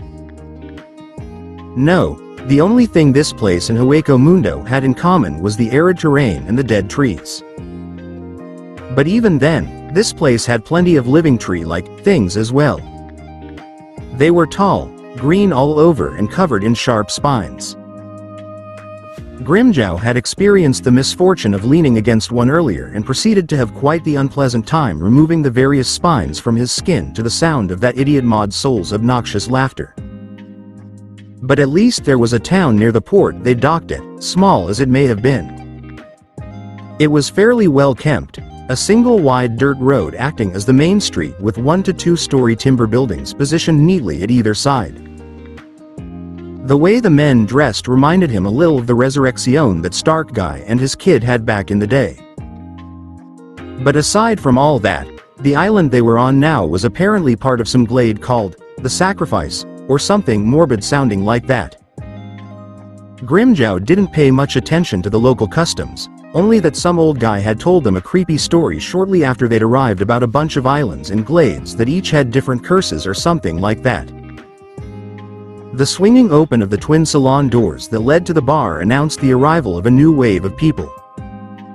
Indifferently, Grimmjow glanced across the wide room to see the new arrivals. His eyes narrowed as he took in the white and blue uniform adorning each of the figures who'd entered. "It's those Marines," he hissed. The Marine at the front cleared his throat before speaking. "We have reason to believe the criminal known as Nami's brother is within this vicinity. We kindly ask that you step forward or we'll have to take you by force." "Nami's brother?" Grimmjow questioned. Khan shrugged. "Probably just some other poor sod they're searching for. Let's stay quiet and they won't notice us." Grimmjow nodded and the two busied themselves by tucking into their meals and, in Grimmjow's case, taking a long, inconspicuous swig of sake. They continued this procedure peacefully for about a minute, before one of the officers stopped at their table. "Here he is," the Marine officer exclaimed. Khan questioned as the rest of the platoon came running from all corners of the bar and pointed their rifles at him. Nami's brother, the officer addressed him, holding up a poster. "You are under arrest for your association with the Straw Hat Pirates." "Again with those Straw Hat Pirates," Khan muttered. Grimjow examined the poster. "That's Ichigo," he whispered across to Khan. "Ichigo never told me he had an older sister," said Khan, sounding pleasantly surprised as he eyed a second poster entitled, "Cat Burglar Nami." "Oh, she's a beauty as well. How dare Ichigo keep her a secret from me?" Grimjow rolled his eyes at his accomplice's antics. "I don't think she's his real sister, Khan," he said. "Besides, you have other things to deal with at the moment." It was true. The group of Marines had them surrounded, each with rifles positioned at point blank. "Oi," Khan addressed them, "I'm not this, Nami's brother, guy. Just a look-alike. That's why you haven't been seeing those straw pirates or whatever they're called around when you've seen me." "Is that so?" a Marine questioned. "Well, you see, this is his body, but I'm a different soul. I'm an artificial soul, you see, and what you've been seeing is him running around in his spirit form. I'm looking for him as well, so we can get back to our own world." The Marines gave him a series of disbelieving expressions. Save for one, who screamed something about aliens, before scrambling off to God knows where. "And you really think we're going to buy that?" one of the Marines questioned. "It was worth a try," Khan said with a shrug. "Nice going," Grimjow muttered sarcastically as the Marines closed in further. "Looks like we'll have to deal with this that hard way then," Khan said with a sigh. "Hey, not my fault," Grimjow commented. With a spring of his enhanced legs, Khan leapt into the air and took down 5 of the officers with a single swiveling kick. Likewise, Grimjow disabled those nearest to him in a flurry of hand-to-hand blows. "We'll be taking these," Khan said, kneeling down plucking the 2 wanted posters from the officer's loose grip. "Now let's get out of here." Leaving the tavern behind, the 2 raced down the main road and out of town. An array of angry shouts from behind them only told that more Marines had joined the pursuit. "You see what this means?" Khan said, clutching the 2 posters tightly. "We find out more about these Straw Hat Pirates, we track him down, and we find Ichigo. And then we can kick his ass and go home," Grimjow realized. "Sounds like a plan." Quote. And without looking back, the 2 of them adopted the soon-to-become familiar tactic of running from those annoying Marines. As lunchtime approached, the liveliness of town increased all the more. Frankie gave the list of supplies the ship needed a brief once-over before grinning intently and stuffing it away in the pocket of his shirt. "Nice work, Captain," he said, giving a large, mecha-like thumbs up. "We've bought everything on the list." "Super job." Quote. A few hours earlier, he'd headed into town with Luffy to buy supplies.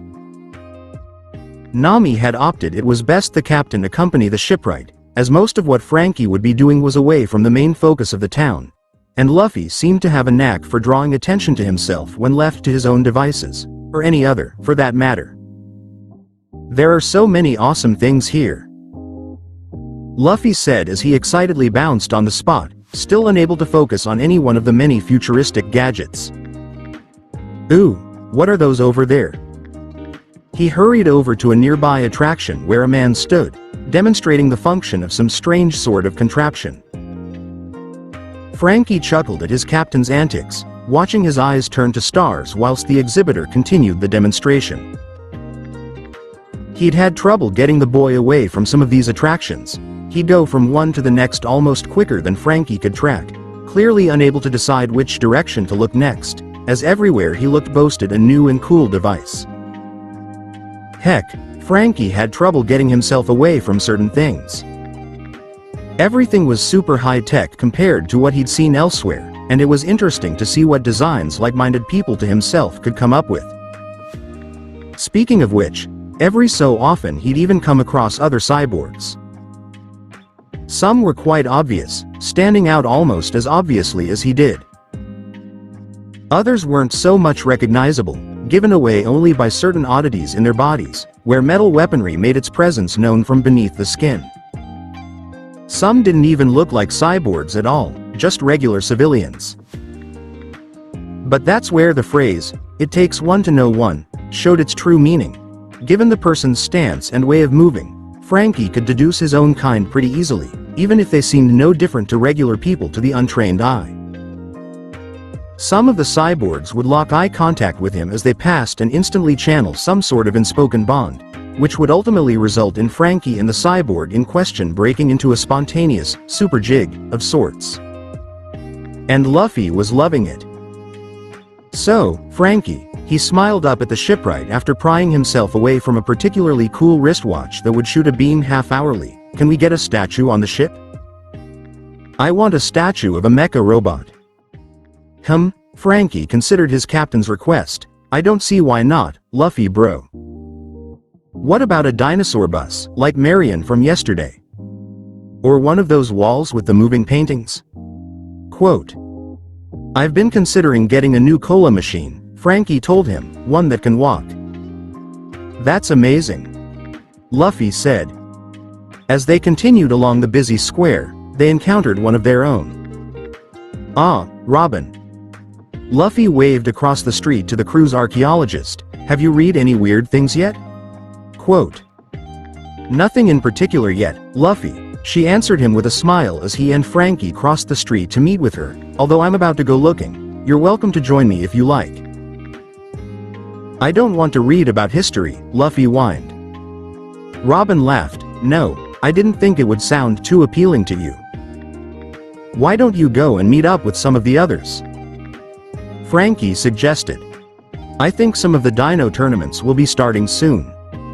I might catch some tomorrow." Luffy smiled. "Yosh. I think I'll go and do that. See you later." Quote. And with that, he rocketed back down the street from where he'd come, intent on the food and entertainment that were bound to be awaiting him. Does he know the way? Robin wondered as she and Frankie observed his dust cloud fade into the distance. "I don't know," said Frankie. Luffy wandered down the main street of Mesozoic Square, hands in pockets as he hummed absent-mindedly. He wasn't sure of the way to the Dino Cafe from where he and Frankie had been, but supposed he'd play it by ear. After all, it wasn't like he was Zoro. He could navigate the city just fine, even if he wasn't quite sure where he was. Probably. But even if he couldn't, what was to gain was in the adventure he'd have while trying. Crossing the street, he almost didn't notice a pair of small beady eyes following him. That was until an all-too-familiar figure jumped out in front of him, blocking his way. Luffy glared at the offender. "It's you again." El Santino, the Dino Cafe's pet plesiosaur, stood before him just as it had the day prior, looking smug as ever. Had the plesiosaur owned a set of protruding ears, it would have flicked one at Luffy just to spite him. "Do you want a rematch?" Luffy questioned it with a grin, as he rolled up one of his loose sleeves and clenched his fist. El Santino made one of his chirruping noises and tilted his head to the side. "Don't act like you don't know what I'm talking about, dinosaur." Luffy snapped at it, dropping his arm that had been prepared to strike. El Santino chirruped once again and turned, ambling away at a steady pace. "Fine," Luffy resolved, straightening up and following after the dinosaur. It led him a similar way to what it had yesterday, into the outer region of Mesozoic Square and winding in and out of various streets. Since he wasn't running this time around, Luffy took the extra time to ogle the surroundings as they passed through the city.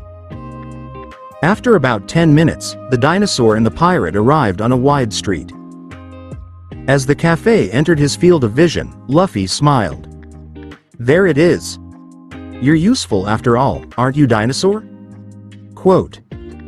El Santino let slip what could easily have passed as a short purr, before the two proceeded across the road and into the cafe.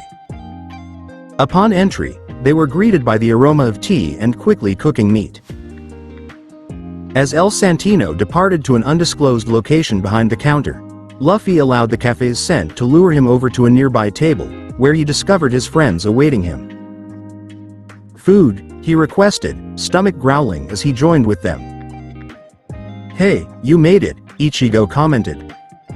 "More like El Santino helped him make it," Sanji corrected with a smirk. "We thought you might need a little guidance. El Santino could sniff you out easy." "Ah, I see," Luffy nodded. "That dinosaur has mysterious tracking powers." A few minutes later lunch was served, and the group went about enjoying their meal. They'd been joined by Chopper, Usopp and Brook, who were now chattering excitedly about the dinosaur rally they'd just gotten back from seeing, and how there'd be another one after lunch. A young man with jet black hair came by, placing the last of the meals on their table. "So you're the crew El Santino has been telling me about," he said, scanning his gaze across all who were gathered. "That's us," Brook answered. "Wait," said Ichigo, "you mean it can talk?" Quote. "Oh yes," the young man maintained, flicking a hand sassily through his hair in a somehow manly way, "I can talk to all dinosaurs." "Really?" Chopper questioned, "That's so cool." Quote.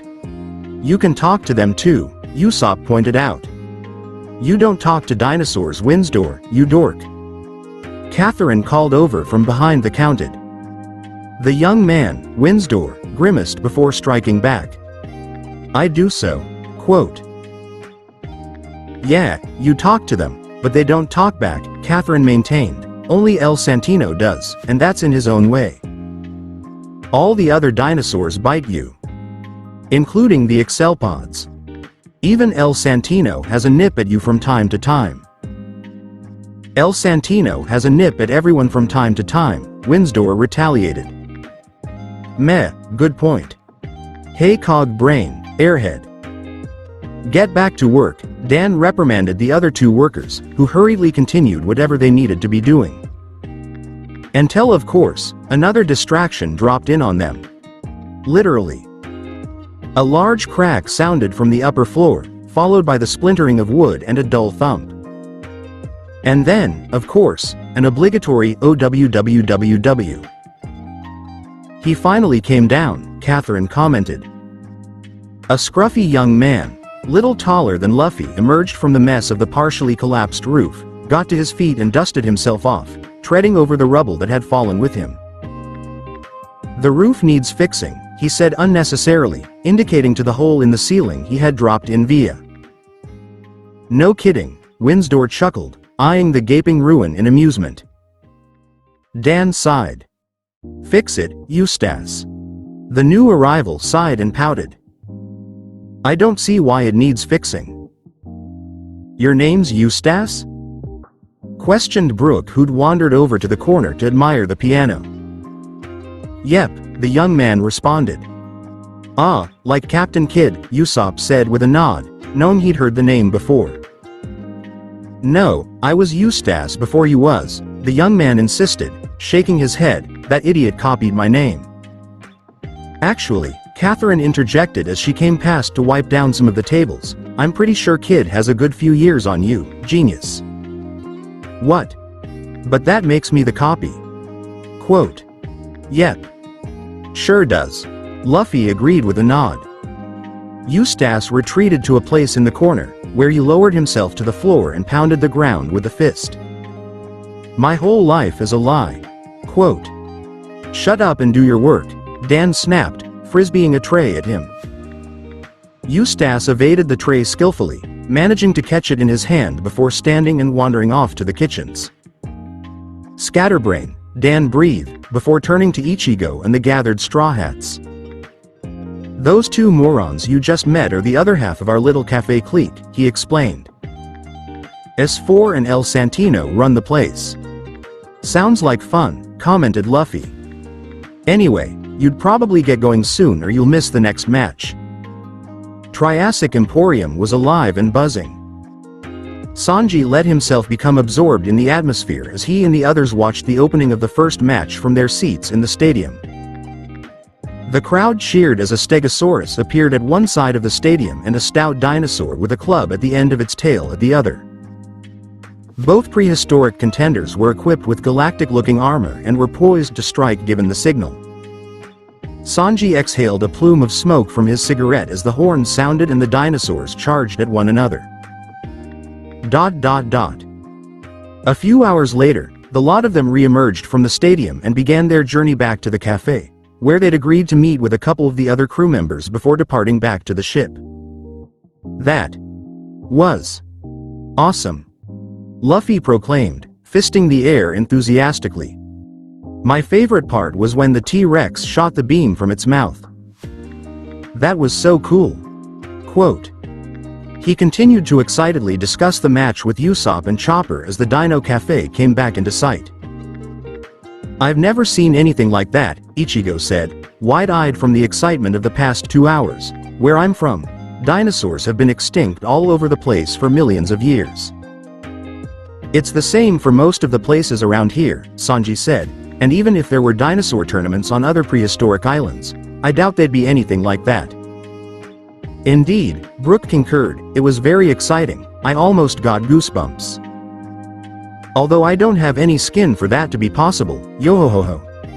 Quote. Re-entering the cafe, Sanji's eyes immediately landed on the first person he wanted to see. Ah, Nami-san is here Tilda. He cooed, swirling over to his beloved in a hurricane. Hello, Sanji-kun, Nami greeted, barely even glancing up from the notes and maps she had out.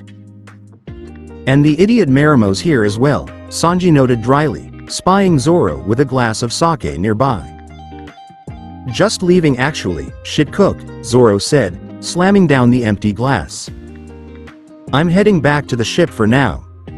Do you know the way? Usopp questioned. Of course I do. What's with you lot and asking me that?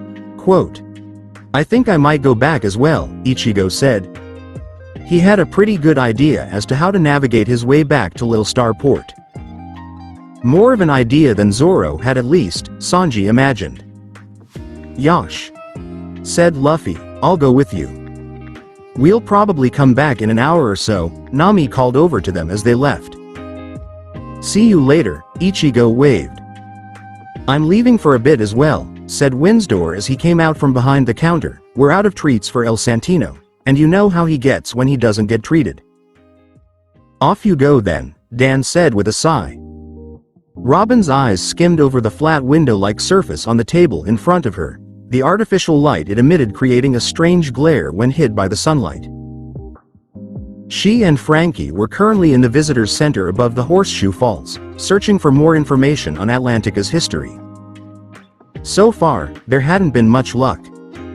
The device before her was called a tablet, as she'd been informed. Interesting as it wasn't as satisfying to the touch as the books she was so used to. Nonetheless, it was a carrier of information, and that was all that was fundamentally needed. Except it didn't seem to contain the information they were searching for. All I've managed to find is a few articles similar to the presentation they showed us yesterday, she said to Frankie. There's nothing indicating any reasoning behind the Glade of the Sacrifice. But it's such a nice story, Frankie said tearfully as he occupied himself with an interactive program on another tablet, which was showcasing the presentation once again. I love this island. Robin sighed inwardly. I know you do, Frankie. I just wonder why they don't have anything on the Sacrifice. They mentioned it once during the presentation, so I'd imagine it would have some sort of significance to this island's history. Maybe it's something they don't let tourists know about, Frankie suggested. You're probably right, Robin said, pushing the tablet away and gazing out the window overlooking the falls, in which case, we won't find any information on it here. Should we move on then? Frankie suggested, we might have time to catch one of those dinosaur rallies. Just wait a moment, Frankie, Robin said, there's one last place I'd like to check. The further and further the three walked from the Dino Cafe, the less and less Ichigo felt as though they were going in the right direction. The buildings were becoming fewer and older. Gradually, the island's vegetation began to take over, giving their surroundings more the appearance of the prehistoric island it was. It didn't seem like they were heading back in the direction of the port at all. Maybe I should say something, he though after a few minutes of continued trekking in what was, by now, surely the wrong way back. He quickly glanced from Zoro, who was determinedly focused on the diminishing road ahead, to Luffy, who smiled and hummed tunelessly with a spring in his step as he wandered along. Well, they both look pretty confident that they're heading the right way, Ichigo thought, but wait, Zoro's terrible with directions and Luffy's a bit of an airhead who probably isn't much better. Are you guys sure you know where you're going? He finally decided to ask. Both swordsman and captain halted in their tracks and turned to look at him. Of course we know where we're going, Zoro retaliated. I don't think this is the direction of the port, Ichigo pointed out. You don't know that, Zoro argued. Yeah I do, Ichigo said, we're nowhere near the boat. We never said we'd be going directly back to the boat, Luffy said, we're going the adventurous way. Quote. And with that in mind, he and Zoro began moving forward again, in whichever direction sparked their fancy. If you say so, Ichigo deadpanned, opting he may as well follow them on whichever route they chose to take back to the Sunny. They continued along a while longer, and Ichigo paid no heed to the road. Rather, he looked up at the sky and watched the enclosing clouds. It was just like the day before. During the day, the sky would be infinitely open and vast. Now however, it was becoming difficult to locate a window of blue in the ever-churning mass of gray clouds. They passed over and under one another, yet still disallowed any of the sky above to slip through, and continued to cover up any empty spaces where the darkening sky did penetrate. And gradually, even the vast grayness of the sky was obscured, as swaths of greenery and large branches came into view above. It was then that Ichigo realized. Wait, we're in the jungle. Quote. The wild vegetation that surrounded them had long since regained dominance over the now crumbling ruins of what were once buildings. Massive trees obscured their vision of what lay ahead and above, and an array of exotic ferns Ichigo was unfamiliar with dotted the overgrown, almost non-existent path. Looks like it, Luffy said with a laugh, as he knelt down to pick up a sizable stick and examined it up and down. Weren't we told that this place was forbidden? Ichigo queried as Luffy stood and proceeded to use the stick as an unneeded walking aid, despite Ichigo's questioning. Yeah, something like that, Zoro responded indifferently. Well, we're not that far in, Ichigo said, we could still turn back if we wanted. Yeah, we could, Luffy agreed, before grinning, if we wanted.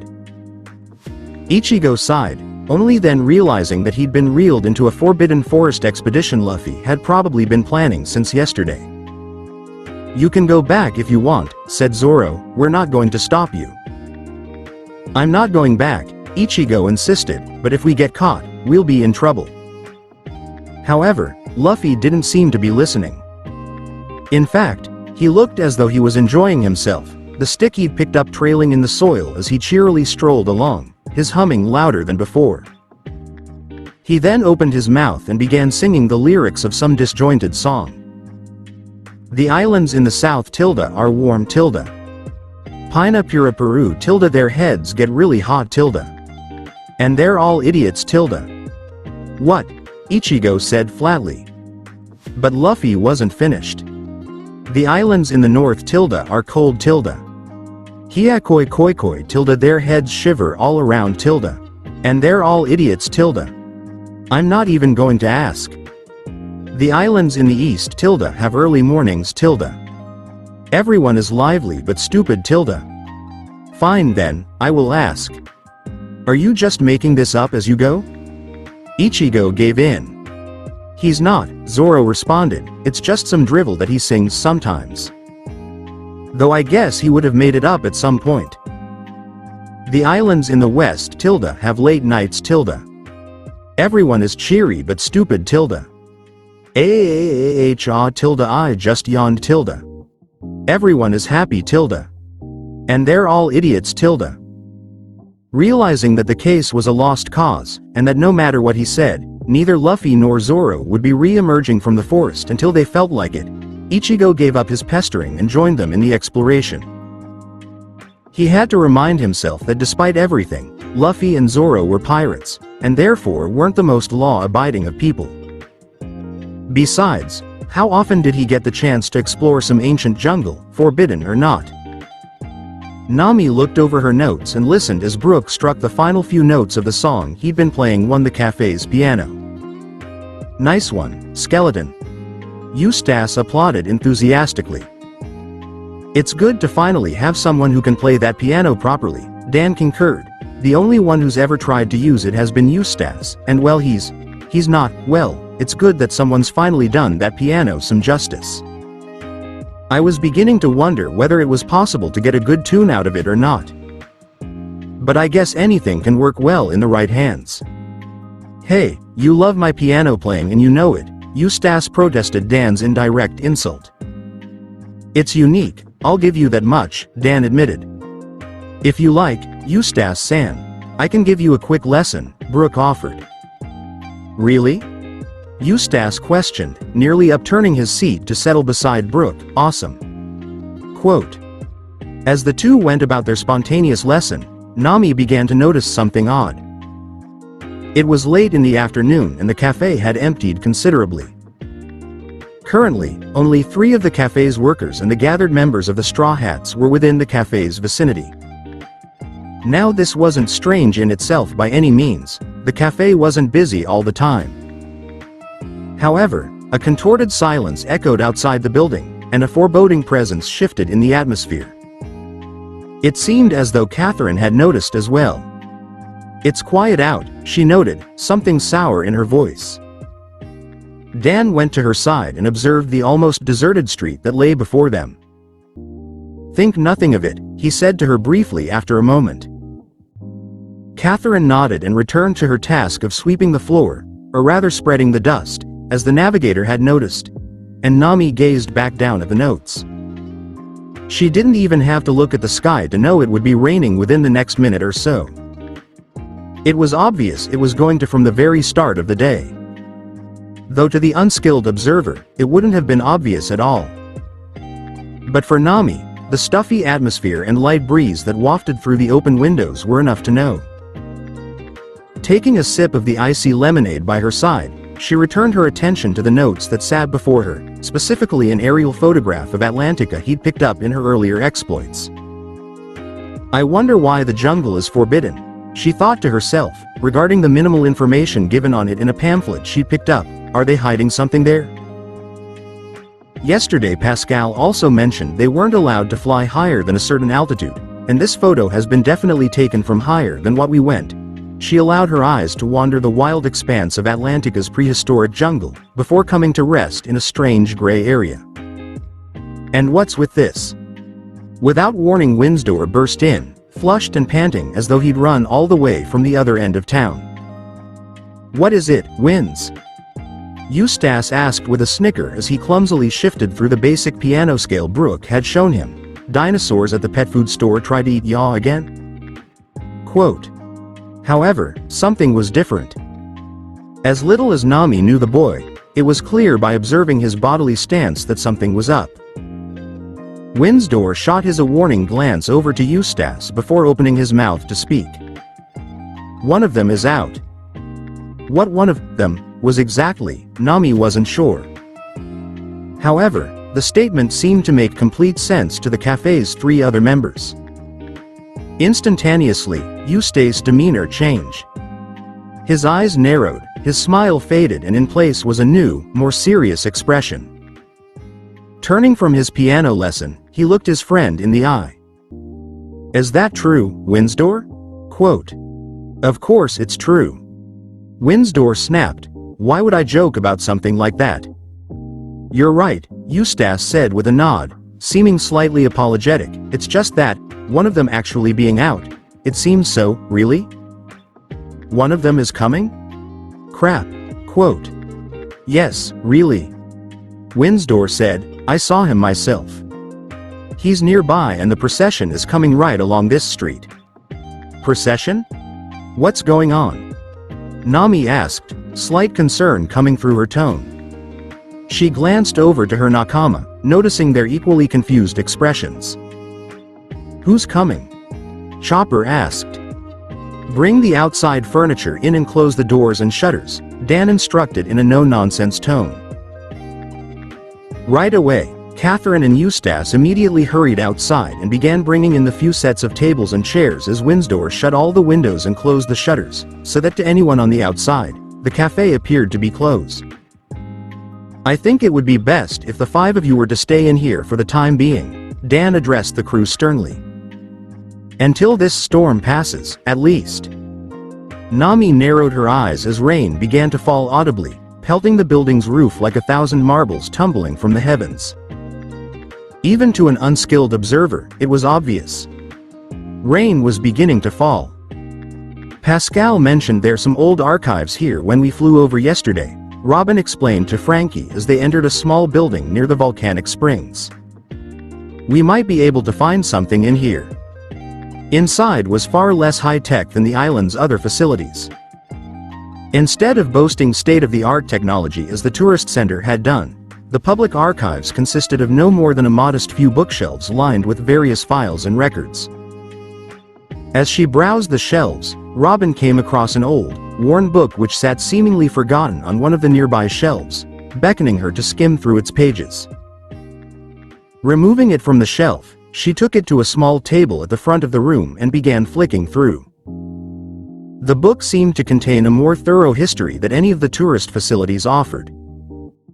Robin subconsciously noted vague differences and excess information as she continued to explore its pages.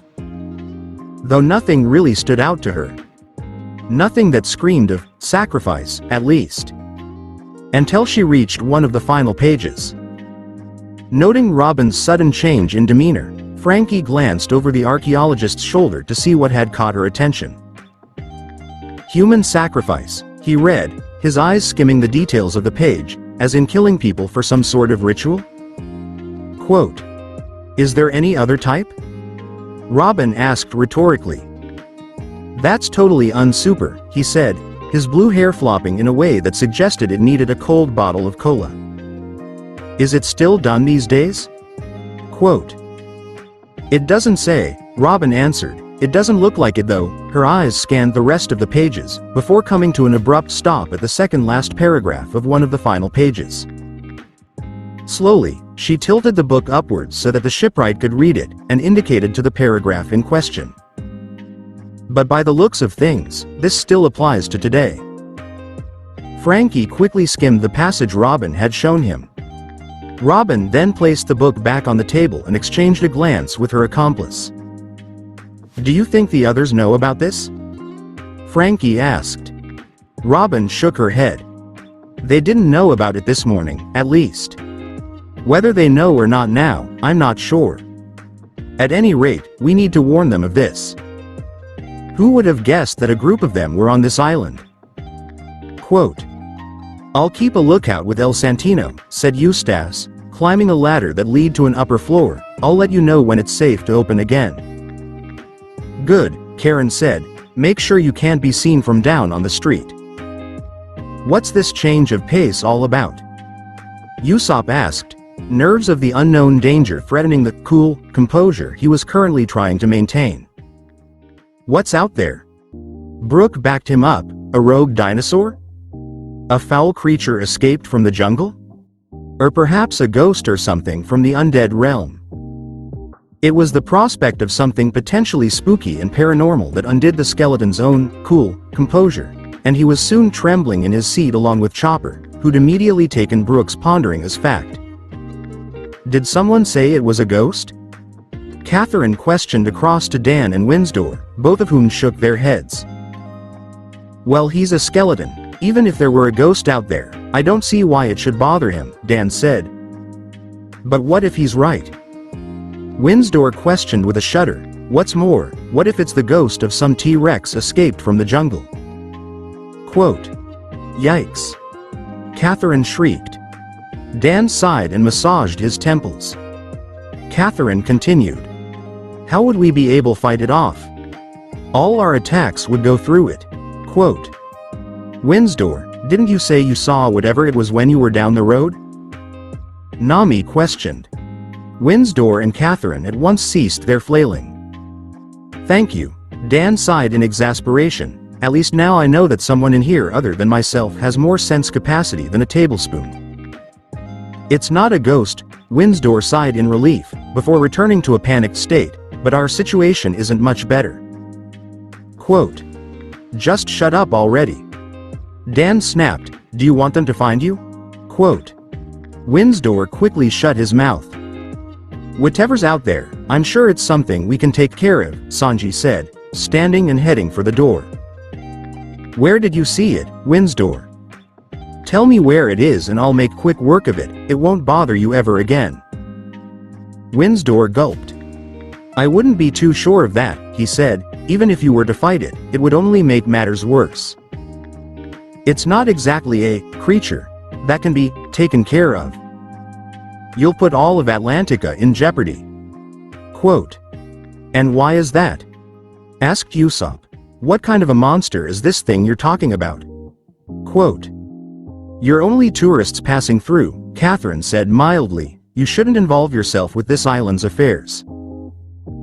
Being locked down in this shop for however long it's going to take is what I would call getting involved, Nami said curtly. I think we have the right to at least know what it is we're dealing with here. She's right, Winsdor admitted with a sigh.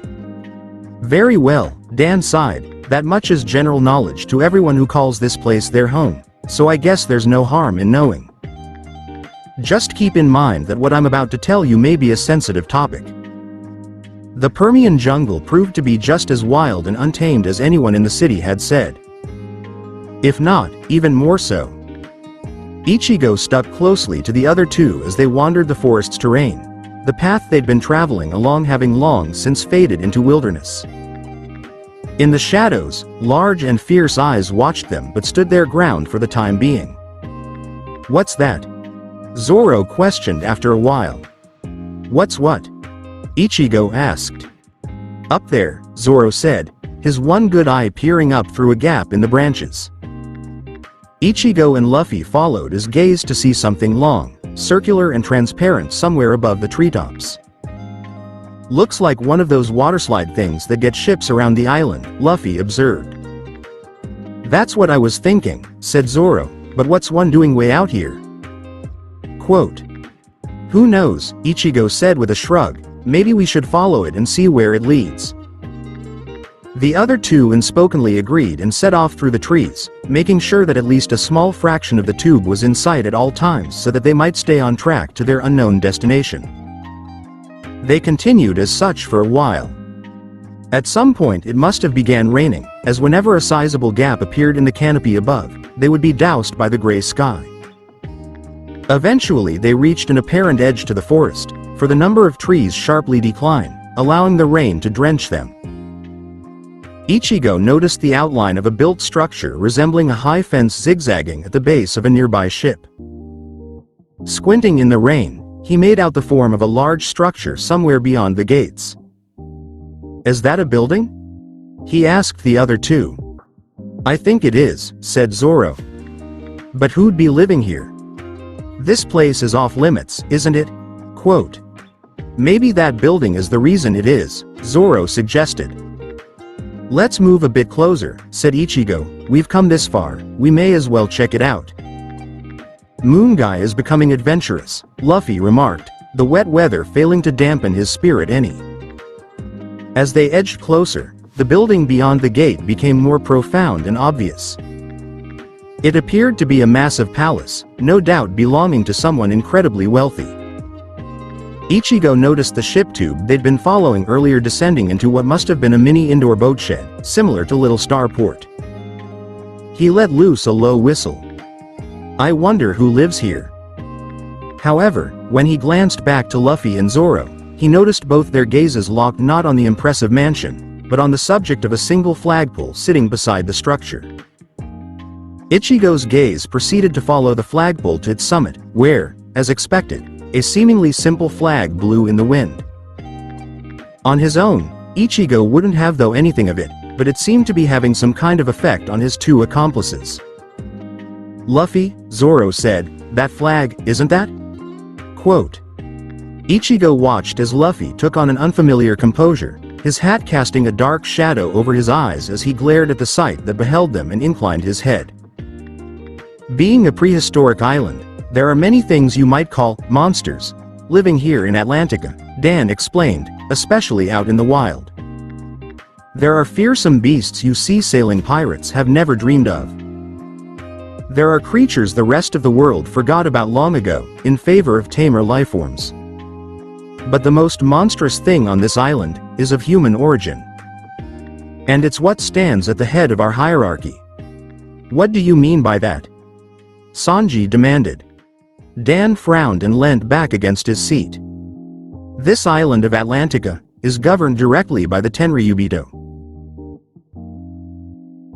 Unfortunately, this part is over. I hope you enjoyed it. Apologies for all those quotes. Please have a good morning, afternoon, evening or night. See ya next time.